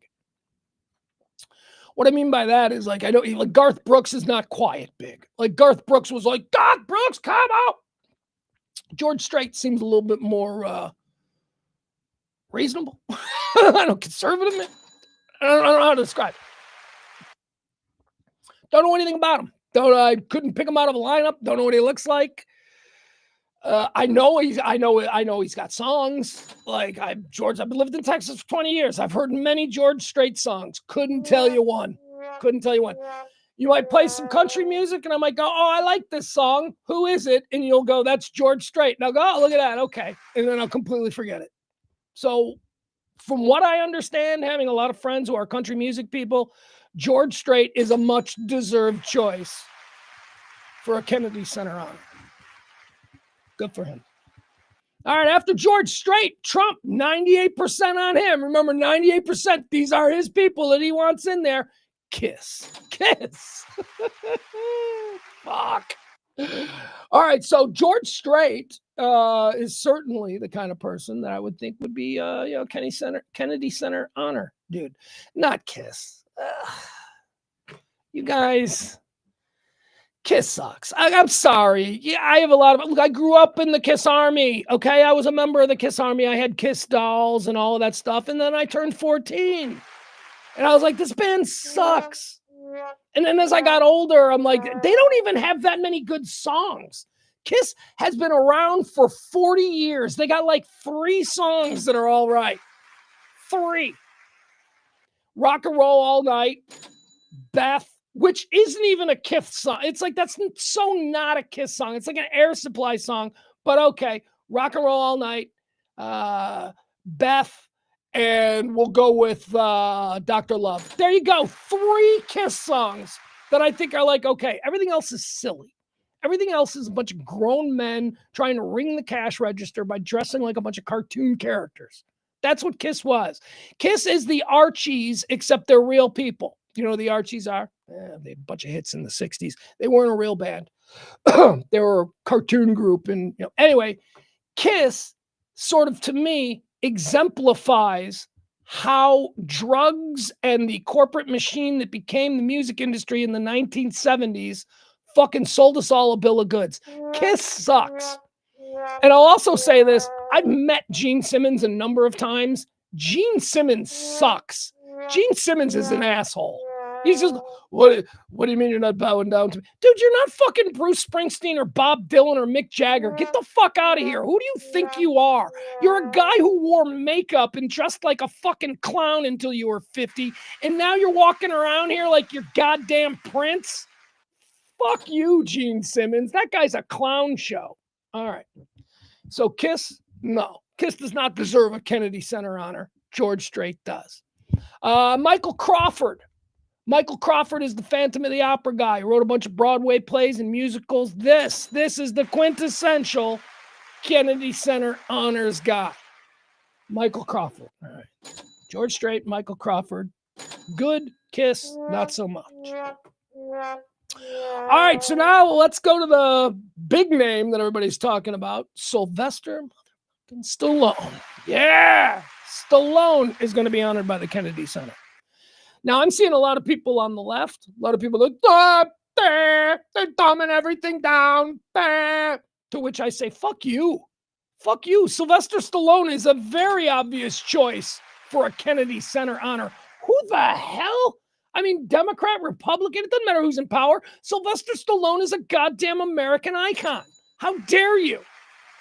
He's not, you can't even dismiss him as like some weird B movie guy because he's one of the biggest box office stars of all time. And he's also got a shit ton of movies that are well received. It's fucking Rocky. Do you know what? Were you old enough to remember when Rocky came out? You do realize that Rocky, when it first came out, the original Rocky, it wasn't received like, I don't know, Rocky 5 or Rocky 7. It was received like the fucking Godfather. That is an Apex A+ Academy Award winning film. So, you can try and downgrade Sylvester Stallone all you want, but Sylvester Stallone has been a very important part of American culture for the better part of the last 4 decades. So, yes, of course, Stallone deserves a Kennedy Center honor. Don't be a fucking snob. Nobody likes you. Oh, who's next, Arnold? Yeah, maybe. How about Chuck Norris? I'm sorry that these people, their content that they've been associated with over the years doesn't match your uber sophisticated Upper East Side attitudes, but fuck you. Sylvester Stallone belongs in this class. Okay, there you go. Finally, I don't get this one. Okay, here's the last one. This because Trump was like 98%. They laid all these choices, and I had 90% approval over who got in. Trump let Gloria Gaynor in? Gloria Gaynor? You know what Gloria Gaynor is? She's got like one song. She was a disposable disco diva who had one hit song. I Will Survive. I Will Survive. That's like it. And she didn't have like a string of hits in the 1970s or 80s. It's one song that Trump likes. So she's going to get a Kennedy Center honor. And also, I'm not racist. She's black. Because notice everybody else was white. And they had to put somebody black in there. So Trump was like, who sings that song, I Will Survive? I promise you that's what happened. I promise you. That's why he's the funniest president we've ever had. He's fucking the best. All right, that was the Kennedy Center honor story that we have from earlier today. How about this one? Is this a shock? I don't know. I don't follow the Cowboys quite as closely as my son does, who is a diehard Cowboys fan, and he's been at school all day, so I haven't been able to ask him. Jerry Jones revealed that he's been battling cancer, stage 4 cancer, for 12 years. What? Who? No, no, I'm sorry. That doesn't, what? Nobody battles stage 4 cancer for 12 years. Stage 4 cancer kills you in like 6 months. But, that's Jerry. That's what he's saying. Cowboys owner Jerry Jones reveals decade-long stage 4 cancer fight and how he survived. Jerry Jones is lifting the lid on his secret battle with character. The loquacious, it says here, Cowboys owner, 82, told the Dallas Morning News that he was diagnosed with stage 4 melanoma in June of 2010 and survived a decades-long fight thanks to an experimental drug. He said, I was saved by a fabulous treatment and great doctors and real miracle drug called PD-1. Jones Pharmaceuticals. Is there like a Jones Pharmaceuticals company that reason he's pushing this drug? Maybe he really was saved. I don't know. Because, you got to imagine if there is an experimental drug that could actually, save people from cancer, that the first people who would be saved from cancer will be like super rich guys who can pay for the experimental drug. So who knows? All right. He says, I now have no tumors, which is, look, it's always good. You know what? I'll tell you what. Doesn't matter that I don't like Jerry Jones. I will always root against tumors. Always. Doesn't matter who they're attached to. I will always root for the demise of tumors because tumors don't know any political affiliation. Tumors don't act out because of hot takes you may have shared. No, tumors go after anybody. So I'm always anti-tumor. All right, so Jerry Jones says that he's been battling now this comes out. Cowboy fans in the chat room, can you help me out with this? Has this been something that's ever been mentioned before? Because I seem to remember a couple of years ago, there being some talk of Jerry having some kind of health issue, but it was certainly never revealed to be stage 4 cancer that he's been battling for over a decade. I don't know. Here's why he's doing it. Okay. He's just incorrigible. Either his new pharmaceutical company, which has this cancer drug, is about to hit the market, or he's using this as a way, because a lot of people are mad at Jerry right now. The whole Micah Parsons thing that went down. Micah is, I don't want to get into the whole Micah Parsons thing. In fact, we'll get into the Micah Parsons thing tonight for Shock House Radio at 6:00. But basically, this is an absurd situation that we find ourselves in with our star edge rusher, Micah Parsons, 5th year in the league, and he has no contract. The idea that this dude played in his 3rd year without a new extended contract, or the fact that he suited up and played for a 4th professional season without already being extended, the greatest pass rusher in the NFL today. No other team anywhere would ever allow this to happen. They would have locked their guy up by year 3 every single time. So Jerry's not doing that. People are calling him out on that. We might lose Micah. Although, who knows? Because Jerry also made a statement the other day where he said that the Dallas Cowboys are a soap opera 365 days a year. And whenever this story wanes, I'm there to stir it up. Yeah, have you seen that video that's going around? He said that just the other day, apparently. So he knows what he's doing to Dallas Cowboy fans, just fucking with them. Soap opera, stirring it up. It has made his brand unbelievable. Yesterday, we talked about the CNBC report that listed the sports empires. Number 1 being Stan Kroenke and the Los Angeles Rams sports empire, which includes basketball teams, hockey teams, and Premier League soccer teams, football, excuse me. So that was number one. Jerry Jones was number two. All he's got is the Cowboys. Why? Because, as Jerry said, Dallas Cowboys are a soap opera 365 days a year, and whenever it wanes, I like to stir it up. That's why the Cowboys brand, he's a brilliant marketer. And I think for like a number of years outside of Dallas, because it's a very different review of Jerry Jones in Dallas, but outside of Dallas, nobody likes him. Just so you know, Dallas Cowboy fans, you're not going to run into a Minnesota Viking fan who's like, you know what, I really like that Jerry Jones. Nobody likes him. Everybody else in football looks at the Dallas Cowboys situation with their owner and goes, oh God, so glad that's not us. But meanwhile, there's a lot of people here in Dallas that seem to think that it's a great thing that he owns the team and that he's this incredible showman and one of the most important people in NFL history. I disagree. I think he won a couple of Super Bowls there in the 1990s and ain't done dick in almost 30 years except ride his accomplishments of the past, which, if we're being honest, those accomplishments, how much did they have to do with the relatively new NFL owner, Jerry Jones, and have to do, or did they have to do with Jimmy Johnson and that incredible team and staff he put together? So, Jerry Jones is a clown. He's not liked outside, but I will say this. It seems like in the last few years, people have sort of softened on Jerry Jones. Now, again, not in Dallas. I'm talking about your average Cleveland Brown fan. When you ask them about Jerry Jones, they might smile and laugh and dismiss, oh, crazy old man, blah, blah, blah, the way we did with Al Davis before his death. Al Davis was another asshole who, in his prime, everybody fucking hated. He was just a problem, right? But then towards the end, it was like, Al Davis, just win, baby. We kind of liked it. Jerry Jones kind of experienced that. Jerry Jones, people, kind of outside of Dallas, not in Dallas, it's a different review again. Outside of Dallas, over the past few years, I've noticed that people were kind of more like, Jerry's a cartoon character. We like Jerry. Jerry's harmless. Jerry's fun. Well, inside Dallas, it's a different story because now Dallas Cowboy fans are going through, I don't know, happened with Dak, happened with CD, and now it's happening with Micah. This crazy game that Jerry Jones puts the fans of the Dallas Cowboys through whenever it comes down to their big players. People are very angry at Jerry Jones. Jerry Jones has a big Netflix brand promotion. The 18th. Right?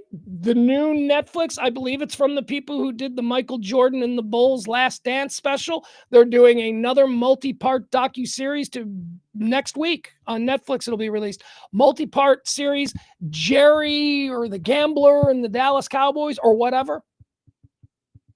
So he's got to go out and he's got to promote that. It's a difficult time for him to go out there in front of cameras on the national level and promote this new Netflix thing when everybody fucking hates him right now because of the Micah Parsons deal. So Jerry lets everybody know he's battling stage 4 cancer. That's what he does today. Today he's like, hey, I know y'all mad at me, and this is probably going to adversely affect maybe the Netflix launch because, they want to put me out in front of as many people as I can, and then I'm going to be that charming Southern devil that I've always been, and people will remember how much they like me, and they'll tune into the Netflix show. But now they all mad at me because of Micah Parsons, and I'm showing that I'm a crazy old fool, and I don't know how to get them back other than to say, I got cancer. That's what he's doing. This is bullshit. This is a non-story. Nobody battles stage 4 cancer for over a decade. Stage 4 cancer kills you. Jerry Jones. All right, what else do we have here? I'll mention this one really quick. South Park is absolutely crushing. South Park's ratings are higher than they have ever been. They took this week off. Not because they're in any trouble. This was a scheduled week off kind of a thing. But the reason this is so interesting is because there was believed that there was going to be some kind of a backlash after the small Trump penis thing. Well, that caused that episode of South Park to be the most watched download. What do you do when you watch it on Paramount? When you watch it on demand, like on an app? Anyway, it's the most watched single episode of any show ever. Okay? So they signed their $1.5 billion deal for 5 years of exclusive distribution rights to Paramount, and they come back and they are delivering, man. I don't want to spend a whole lot of time on this story because we're running late now, so let's keep moving. You know what I'm not going to do today? I'm not going to do the Brit story, the story about how people are being harassed or arrested. People are being arrested in England because when a hot girl jogs by and you go, hey, looking good. Yeah, they're getting arrested for that in England. I'm going to save that story for tomorrow because I'm looking at the clock and we're running out of time here and I want to get into that story. That story. I got some hot takes on that, boy. Okay, what else do we have here? The Howard Stern situation. Yeah. All right. So Howard Stern, as it turns out, he's possibly not leaving. He's not being fired. First of all, I know you saw a whole bunch of getting fired. He's not getting fired. They want him desperately. He is an incredibly lucrative talent still. I know nobody listens to him. Well, you got to have a serious thing, right? I don't know. But among the people, he sold like 300 million subscriptions or some absurd number. So no, they want him back. They just need to restructure the business model because he was paid according to what he would have made in terrestrial radio. He was given an incredibly ludicrous amount of money to jump from terrestrial radio to satellite radio.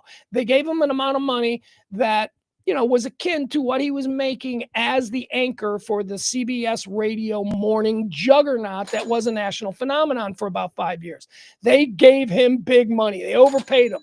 And they continued to overpay him because the fear with Sirius was every time his contract came up, he could just go back to terrestrial radio and he could make this much. So we need to give him this much. Well, he can't go back to terrestrial radio now. Nobody in terrestrial radio is going to give him anything, even remotely close to what it was. So now Sirius is looking at this differently and they're like, okay, we need to structure this. So what they're talking about now is a deal that would have him higher paid than Alex Cooper. Who's Alex Cooper? Yeah, you don't even know who Alex Cooper is. Highest paid talent on Sirius, making a little bit more than Howard. Alex Cooper is that chick. Call her daddy. Call me daddy. Yeah, we don't listen to that shit, but a lot of other people do. And what they want is they want to pay him, Howard Stern, not for doing a live morning radio show every day, because nobody fucking cares about that anymore. They want to pay him to do Howard Stern podcasts or whatever, the technology is. So I wanted to get into that. I've got all kinds of details there, but we can save that. We'll save that as well. Anyway, that's the latest. That Sirius is like, we never said we didn't want him. And they certainly never fired him. What they want to do is restructure the deal based on, they need less content. They don't need, 4 hours a day, 5 days a week, or actually I think it's only 4 days a week now. But whatever, they don't need that much content. What they would like from him is 3 shows a week, maybe 1 hour. That's the business model now. And by the way, I got to be honest, I don't know what the hell the business model is for satellite. Because everything is on apps now, right? I would not hold any satellite radio stock. I can't imagine that it's ever going to go up. That was sort of a bridge technology between the limitations of terrestrial radio and the advent of app society. The bridge technology was satellite delivered radio. Well, it's gone now. We don't need it anymore. Remember when horses or when cars replaced horses? Remember that? Well, the blacksmiths are all being put out because, you not as much need to shoe horses now that everybody's got cars. Well, you used to have to crank the front of the car, right?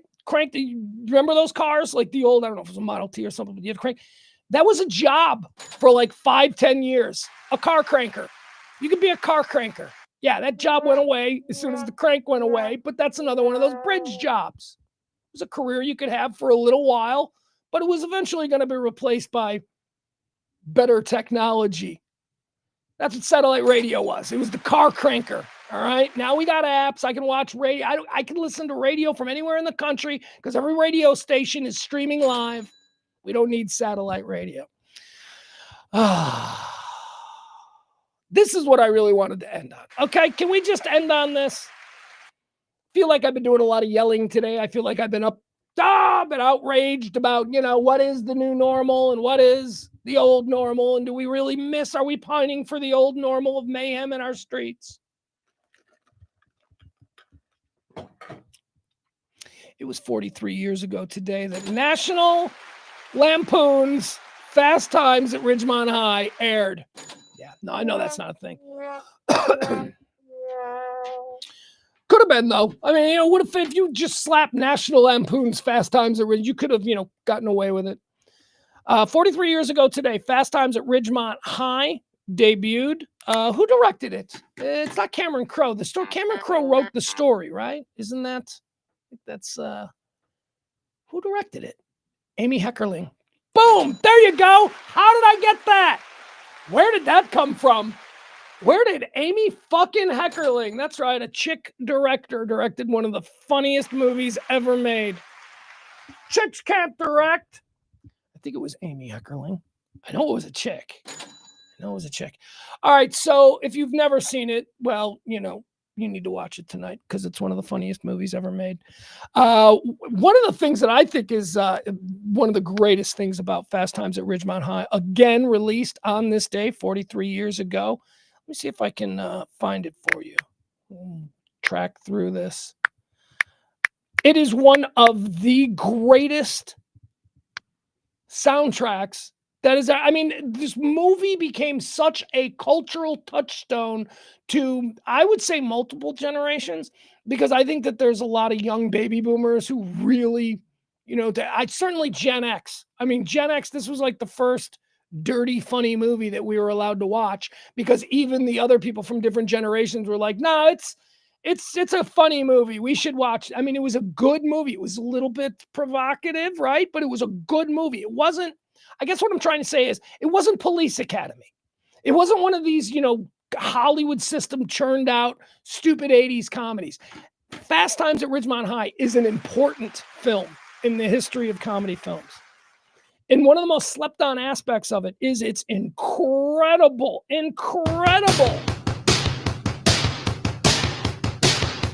soundtrack.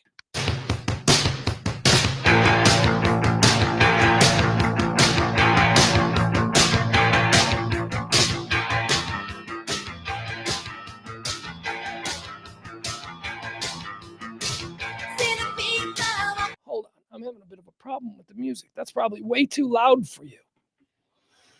All right, let's try this. All right, that'll be better. All right, so here we go. Let's track through just very quickly the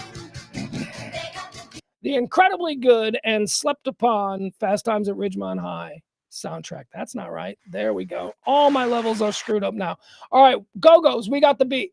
And don't roll your eyes. Don't be like, oh, I'm tired of that song. Because I'll tell you when we weren't tired of it, on this day in 1983. It's not like we'd heard. This was a new song. These were all new songs. Here you go. All right, next song.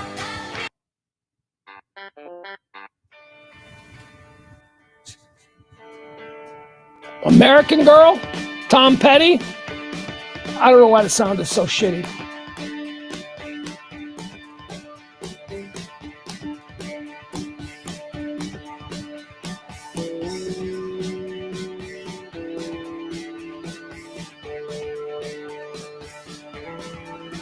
All right, that's a good one.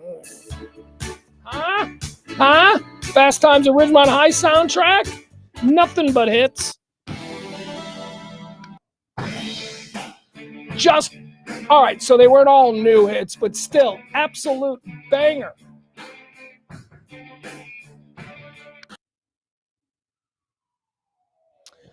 Which brings us to this song.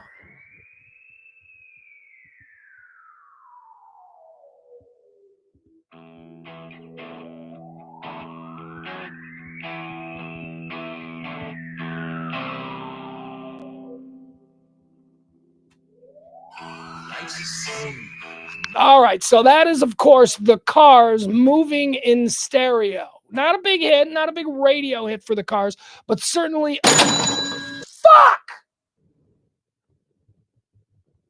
What the fuck? There we go. But certainly a timeless gem of a Gen X memory there, because that song attached itself to the famous pool scene featuring Phoebe Cates. Yes?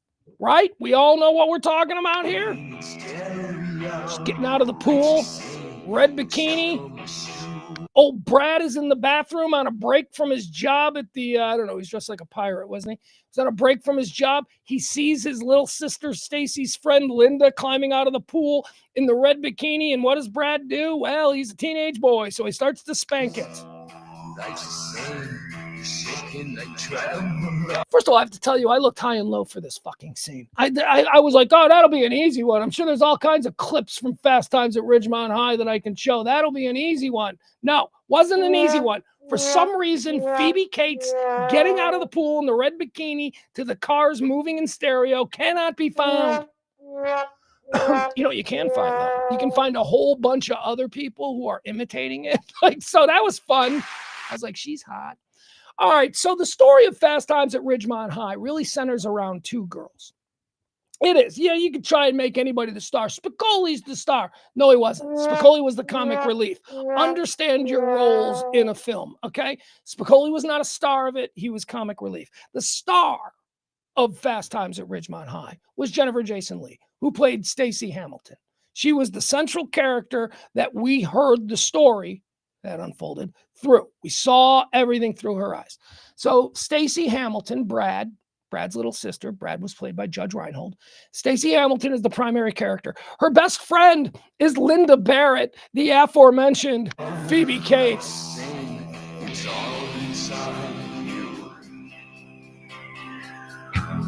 So my friend Beefloaf, who is on Twitter, he's a White Sox content creator, a very funny tweeter of thoughts and ideas. But again, you can follow him, but you're going to get a lot of White Sox stuff. So unless you're a White Sox fan, but it's all going to be funny. It's going to be really funny stuff. But so he posed the question today. He said it is the anniversary of the film Fast Times at Ridgemont High. And he posed the question, which is not really a question that I'd ever truly contemplated, but I thought it was interesting because it's a play on one that I have, which is the Ginger or Marianne debate. You know, we talk about this a lot, the Ginger or Marianne debate, right? Didn't we do that? We did a couple of days ago on the passing of Lonnie Anderson. We also did the Lonnie Anderson's Jennifer Marlowe from WKRP versus Jan Smithers Bailey Quarters from WKRP. So this happens a lot. But Beefloaf suggested in a poll, he said, who you got? Who you got? Are you a Phoebe Cates as Linda Barrett guy, or are you a Stacy Hamilton, a Jennifer Jason Leigh guy? I haven't taken a look at what that poll, the results are. But once again, if anybody has seen the movie, okay, this is a fantasy, right? So your fantasy is between Linda Barrett, played by Phoebe Cates, who is the subject of that video or the scene where she's climbing out of the pool in her bikini and Brad is jerking it in the bathroom watching her. It's out of the pool. All right, so it's between her and like Brad's mousy little sister, Stacy, who is, first of all, she's Jennifer Jason Leigh, so she's cute, okay? So we're starting out on a good note, right? She's cute. But the whole character is that, the whole character is that she's riddled with anxieties and, she's kind of a bitch and she's not comfortable in her own skin. So I am to choose between that, you're asking me, Jennifer Jason Leigh's Stacy Hamilton, or Phoebe Cates' Linda Barrett? Are you people out of your mind? It's not even close. One of them is like a legendary super hot chick, hottest chick in the high school. Look at her in that bikini scene. And the other one is Brad's little sister, who's her friend. So I don't really get that. I don't get that there is a debate there. And maybe that's why it's never really taken off. To Beefloaf, he's trying to get it to take off. But I don't know if that's even a question. I understand the Ginger and Marianne thing. Although, if you know me, you know that I think that anybody who chooses Marianne needs to get into therapy because you don't think enough of yourself. The Ginger Marianne conundrum is this: hot girl who works at the Dairy Queen in the town you grew up in, or an international film and sex bomb. That's your choice. It's a fantasy. You can have either. I'm going with the girl who lived down the block from me. Fuck you. Really? You can have Marilyn Monroe or like the third hottest girl in your high school, and you're taking the third hottest girl in your high school. Okay. This one I think is, I mean, I understand why some people, because Marianne's very pretty. Marianne's also very pretty, and she wears those shorts, and she looks kind of hot. And so at some point, maybe it just comes down to what kind of woman you're more attracted to. The redheaded Hollywood bombshell or, the country girl with her, Daisy Duke chains. Okay, so I get that. This one, though, with Fast Times at Ridgemont High, this is just wrong. It's not even a contest. So let me offer you another thought. This has always been, okay, so I have forever, when it comes to Fast Times at Ridgemont High, I have for some reason always had a crush. Now look, I've lusted after Phoebe Cates' Linda Barrett, but I've always had a crush on Brad's girlfriend, Lisa. Do you guys, I mean, why is this debate between Stacy Hamilton, who doesn't even look like she brushes her hair? Her hair is always, it's between her and not Lisa, who is Brad's girl. All right, here, do you remember Lisa? All right, here's Lisa. This is Brad's girlfriend. I wanted to show this scene because I think that she's way hotter than Stacy. Certainly still, I believe Phoebe Cates is probably the best one. Oh, no, we'll watch this first. All right, here we go. On the anniversary of Fast Times at Ridgemont High, here's Stacy. So much here. And Phoebe Cates. It's Stacy Hamilton and Linda Barrett. This You is hear the about famous surfer guy who carrot pulled a scene. knife in Mr. Hand this morning? This Oh, scene is no. not great. He just called him a dick. Dick? Oh, God, people exaggerate so much here. Linda, that girl looks... I mean, am I crazy? I mean, it's not even close. I mean, one is like a 10, and the other one is like, Brad's cute little sister. All right, I don't want that. Where's the other one I want? I want Lisa. Where is Lisa? Is this the one with Lisa? Yeah, okay, so here's Brad's girlfriend, Lisa.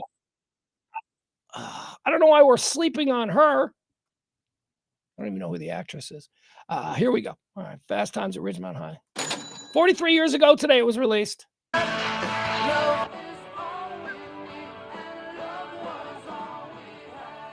More great 80s music. It's just filled with great 80s one-hit wonders and then, some other timeless classic. We don't need this. Let's go to the restaurant. Okay, here we go. All right, here's the conversation that Brad is explaining. It's fairly early in the film. Brad's had this girlfriend, Lisa, for years. She's a babe, and she seems like a really cool girlfriend, but Brad is such an asshole. He thinks it's time for him to step out and experience some other women. Like he's some fucking stud. He should be happy that he's got Lisa. Yeah. I don't understand why you want to break up with a girl like that. Well, me and Lisa have been going together for 2 years. I love her and all. I mean, she's great in bed. Just that I'm a single, successful guy. And this is my last year in school. I mean, this could be the best year of my life. I just feel like I need my freedom now, you know? He's a single, successful guy. Okay, here's your preparation stuff. You got your sliced Right, tomatoes. nobody cares. Have the shredded interaction with lettuce, your secret girlfriend. sauce. Who is too good for you, Brad. Here she is. She's too good for him. Order for you, Bradley. Were those flowers really for me? Of course. How much did they cost? Don't worry about it. You want to go to the point tonight? What's there to do with the point? What do you mean, what's there to do at the point? We've been going out together for 2 years. I don't want to have to use sex as a tool, Brad. Oh, boy. Tool for what? We've been going together for 2 years. I don't want to talk about it here. I want to talk about it. Brad? Lisa? Brad! You gotta flip them over the birds. All right, there you go. That's Lisa. She's the one that's underrated. She's the one that I always say, why are we talking about Stacy, who is just, I mean, look, Jennifer Jason Leigh has been cute in other things, but she is not supposed to be super cute in this. She's supposed to be the regular girl next door. You know who's supposed to be super hot? Phoebe Cates, and she is. Barney's got some question. Let's dig deeper, as Chris Cuomo might say. Barney Styles says there's two different questions here: Linda or Stacy, and Kate's or Lee. Oh yeah, that is true, because the characters are kind of different. So if we're talking about the characters, Barney, Linda or Stacy, I am Linda all the time if we're talking about the characters. All right, so now let's talk about the actual actresses. Phoebe Cates or Jennifer Jason Leigh. And again, I'm going Phoebe Cates 100% of the time, always. First of all, Jennifer Jason Leigh, she's an incredible actress. Can I just give credit to, if we're talking about who's the better actor, Jennifer Jason Leigh is a balls out, crazy good actor. Have you ever seen The Hateful Eight? If you think Jennifer Jason Leigh is just this girl from Fast Times or, whatever else 80s movie she did, you got to see The Hateful Eight, where she plays a feral criminal. Feral. Yeah. Like, remember the Jodie Foster movie where she played Nell, who was like a girl who was raised by wolf? That's basically what Jennifer Jason Leigh plays in The Hateful Eight. She's incredible. But as far as her being a sex symbol of the 80s, this was another thing that I talked about on Twitter the other day. Somebody posted a picture of, what's that chick's name from Cocktail? Elizabeth Shue. Posted a picture of Elizabeth Shue and said, is she the ultimate 80s babe? And I was like, no, but she's on the list. It's kind of hard to even think of Jennifer Jason Leigh as an 80s babe when I make no distinction between, I'm going to say it. I'm just going to go ahead and say it. I make no distinction between Jennifer Jason Leigh and Leah Thompson. They're the same actress. I don't know who was in Howard the fucking Duck. Which one? Is that Jennifer Jason Leigh? So, all right. So it's not even a contest. We're going to come solidly down on the side of Phoebe Cates, because Phoebe Cates is the one. All right, there you go. All right. What else do we have here? Anything else? Guys, I'm going to wrap it. It's 5:11. All right, 6 o'clock. I got 45 minutes to get dinner and change clothes and try and cool down a little bit. We're going to come back at 6 o'clock. Me, Cece, and Keith, we're going to get into some sports talk or some guy talk. It's a shock house. It's just dudes for an hour every week. We sit around and we talk about some things. What are some of the things I want to talk about today? Well, here, this is what I'm bringing to the table today. I don't know what those guys are bringing to the table for tonight's edition of, what are we calling it? Shock house. But I've got, I want to talk about the Viking situation with the boys today. It's coming up in an hour. So if you want to hear us get into this, do you know what's going on with the Minnesota Vikings? Yeah, they added male cheerleaders. But that's not the real thing. That people are going nuts about the Minnesota Vikings adding male cheerleaders. They're not going nuts about the Minnesota Vikings adding male cheerleaders. They're going nuts that the Minnesota Vikings added 2 extremely flamboyantly gay male cheerleaders. You can have male cheerleaders and you can have them portraying, you're going to hear all about it today. Because, oh my God, do I have some thoughts on that. What makes a flamboyantly gay cheerleader? Well, here, how about this? Let me show you. Let me give you an example. Show you the video here as we go out, because I definitely want to get into this with the boys today. Here you go. This is the reveal video that the Minnesota Vikings put out, announcing that they have added male cheerleaders to their cheer squad. So here we go. Watch this. Here we go. And again, I'm not reacting in this way to it. I am telling you why. I'm going to explain why people are reacting in the way they are. I don't believe people have an issue with male cheerleaders. I believe they have an issue with this.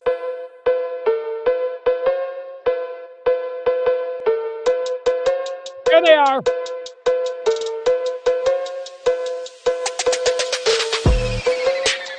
Yeah. We're thinking about, oh, look at them. There they are. There they are. Good Lord.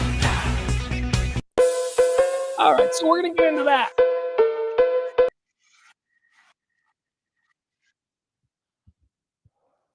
And I'd like to leave you with this. Just a little thing I'm going to put in your head. Not anti-gay. Got a lot of gay friends.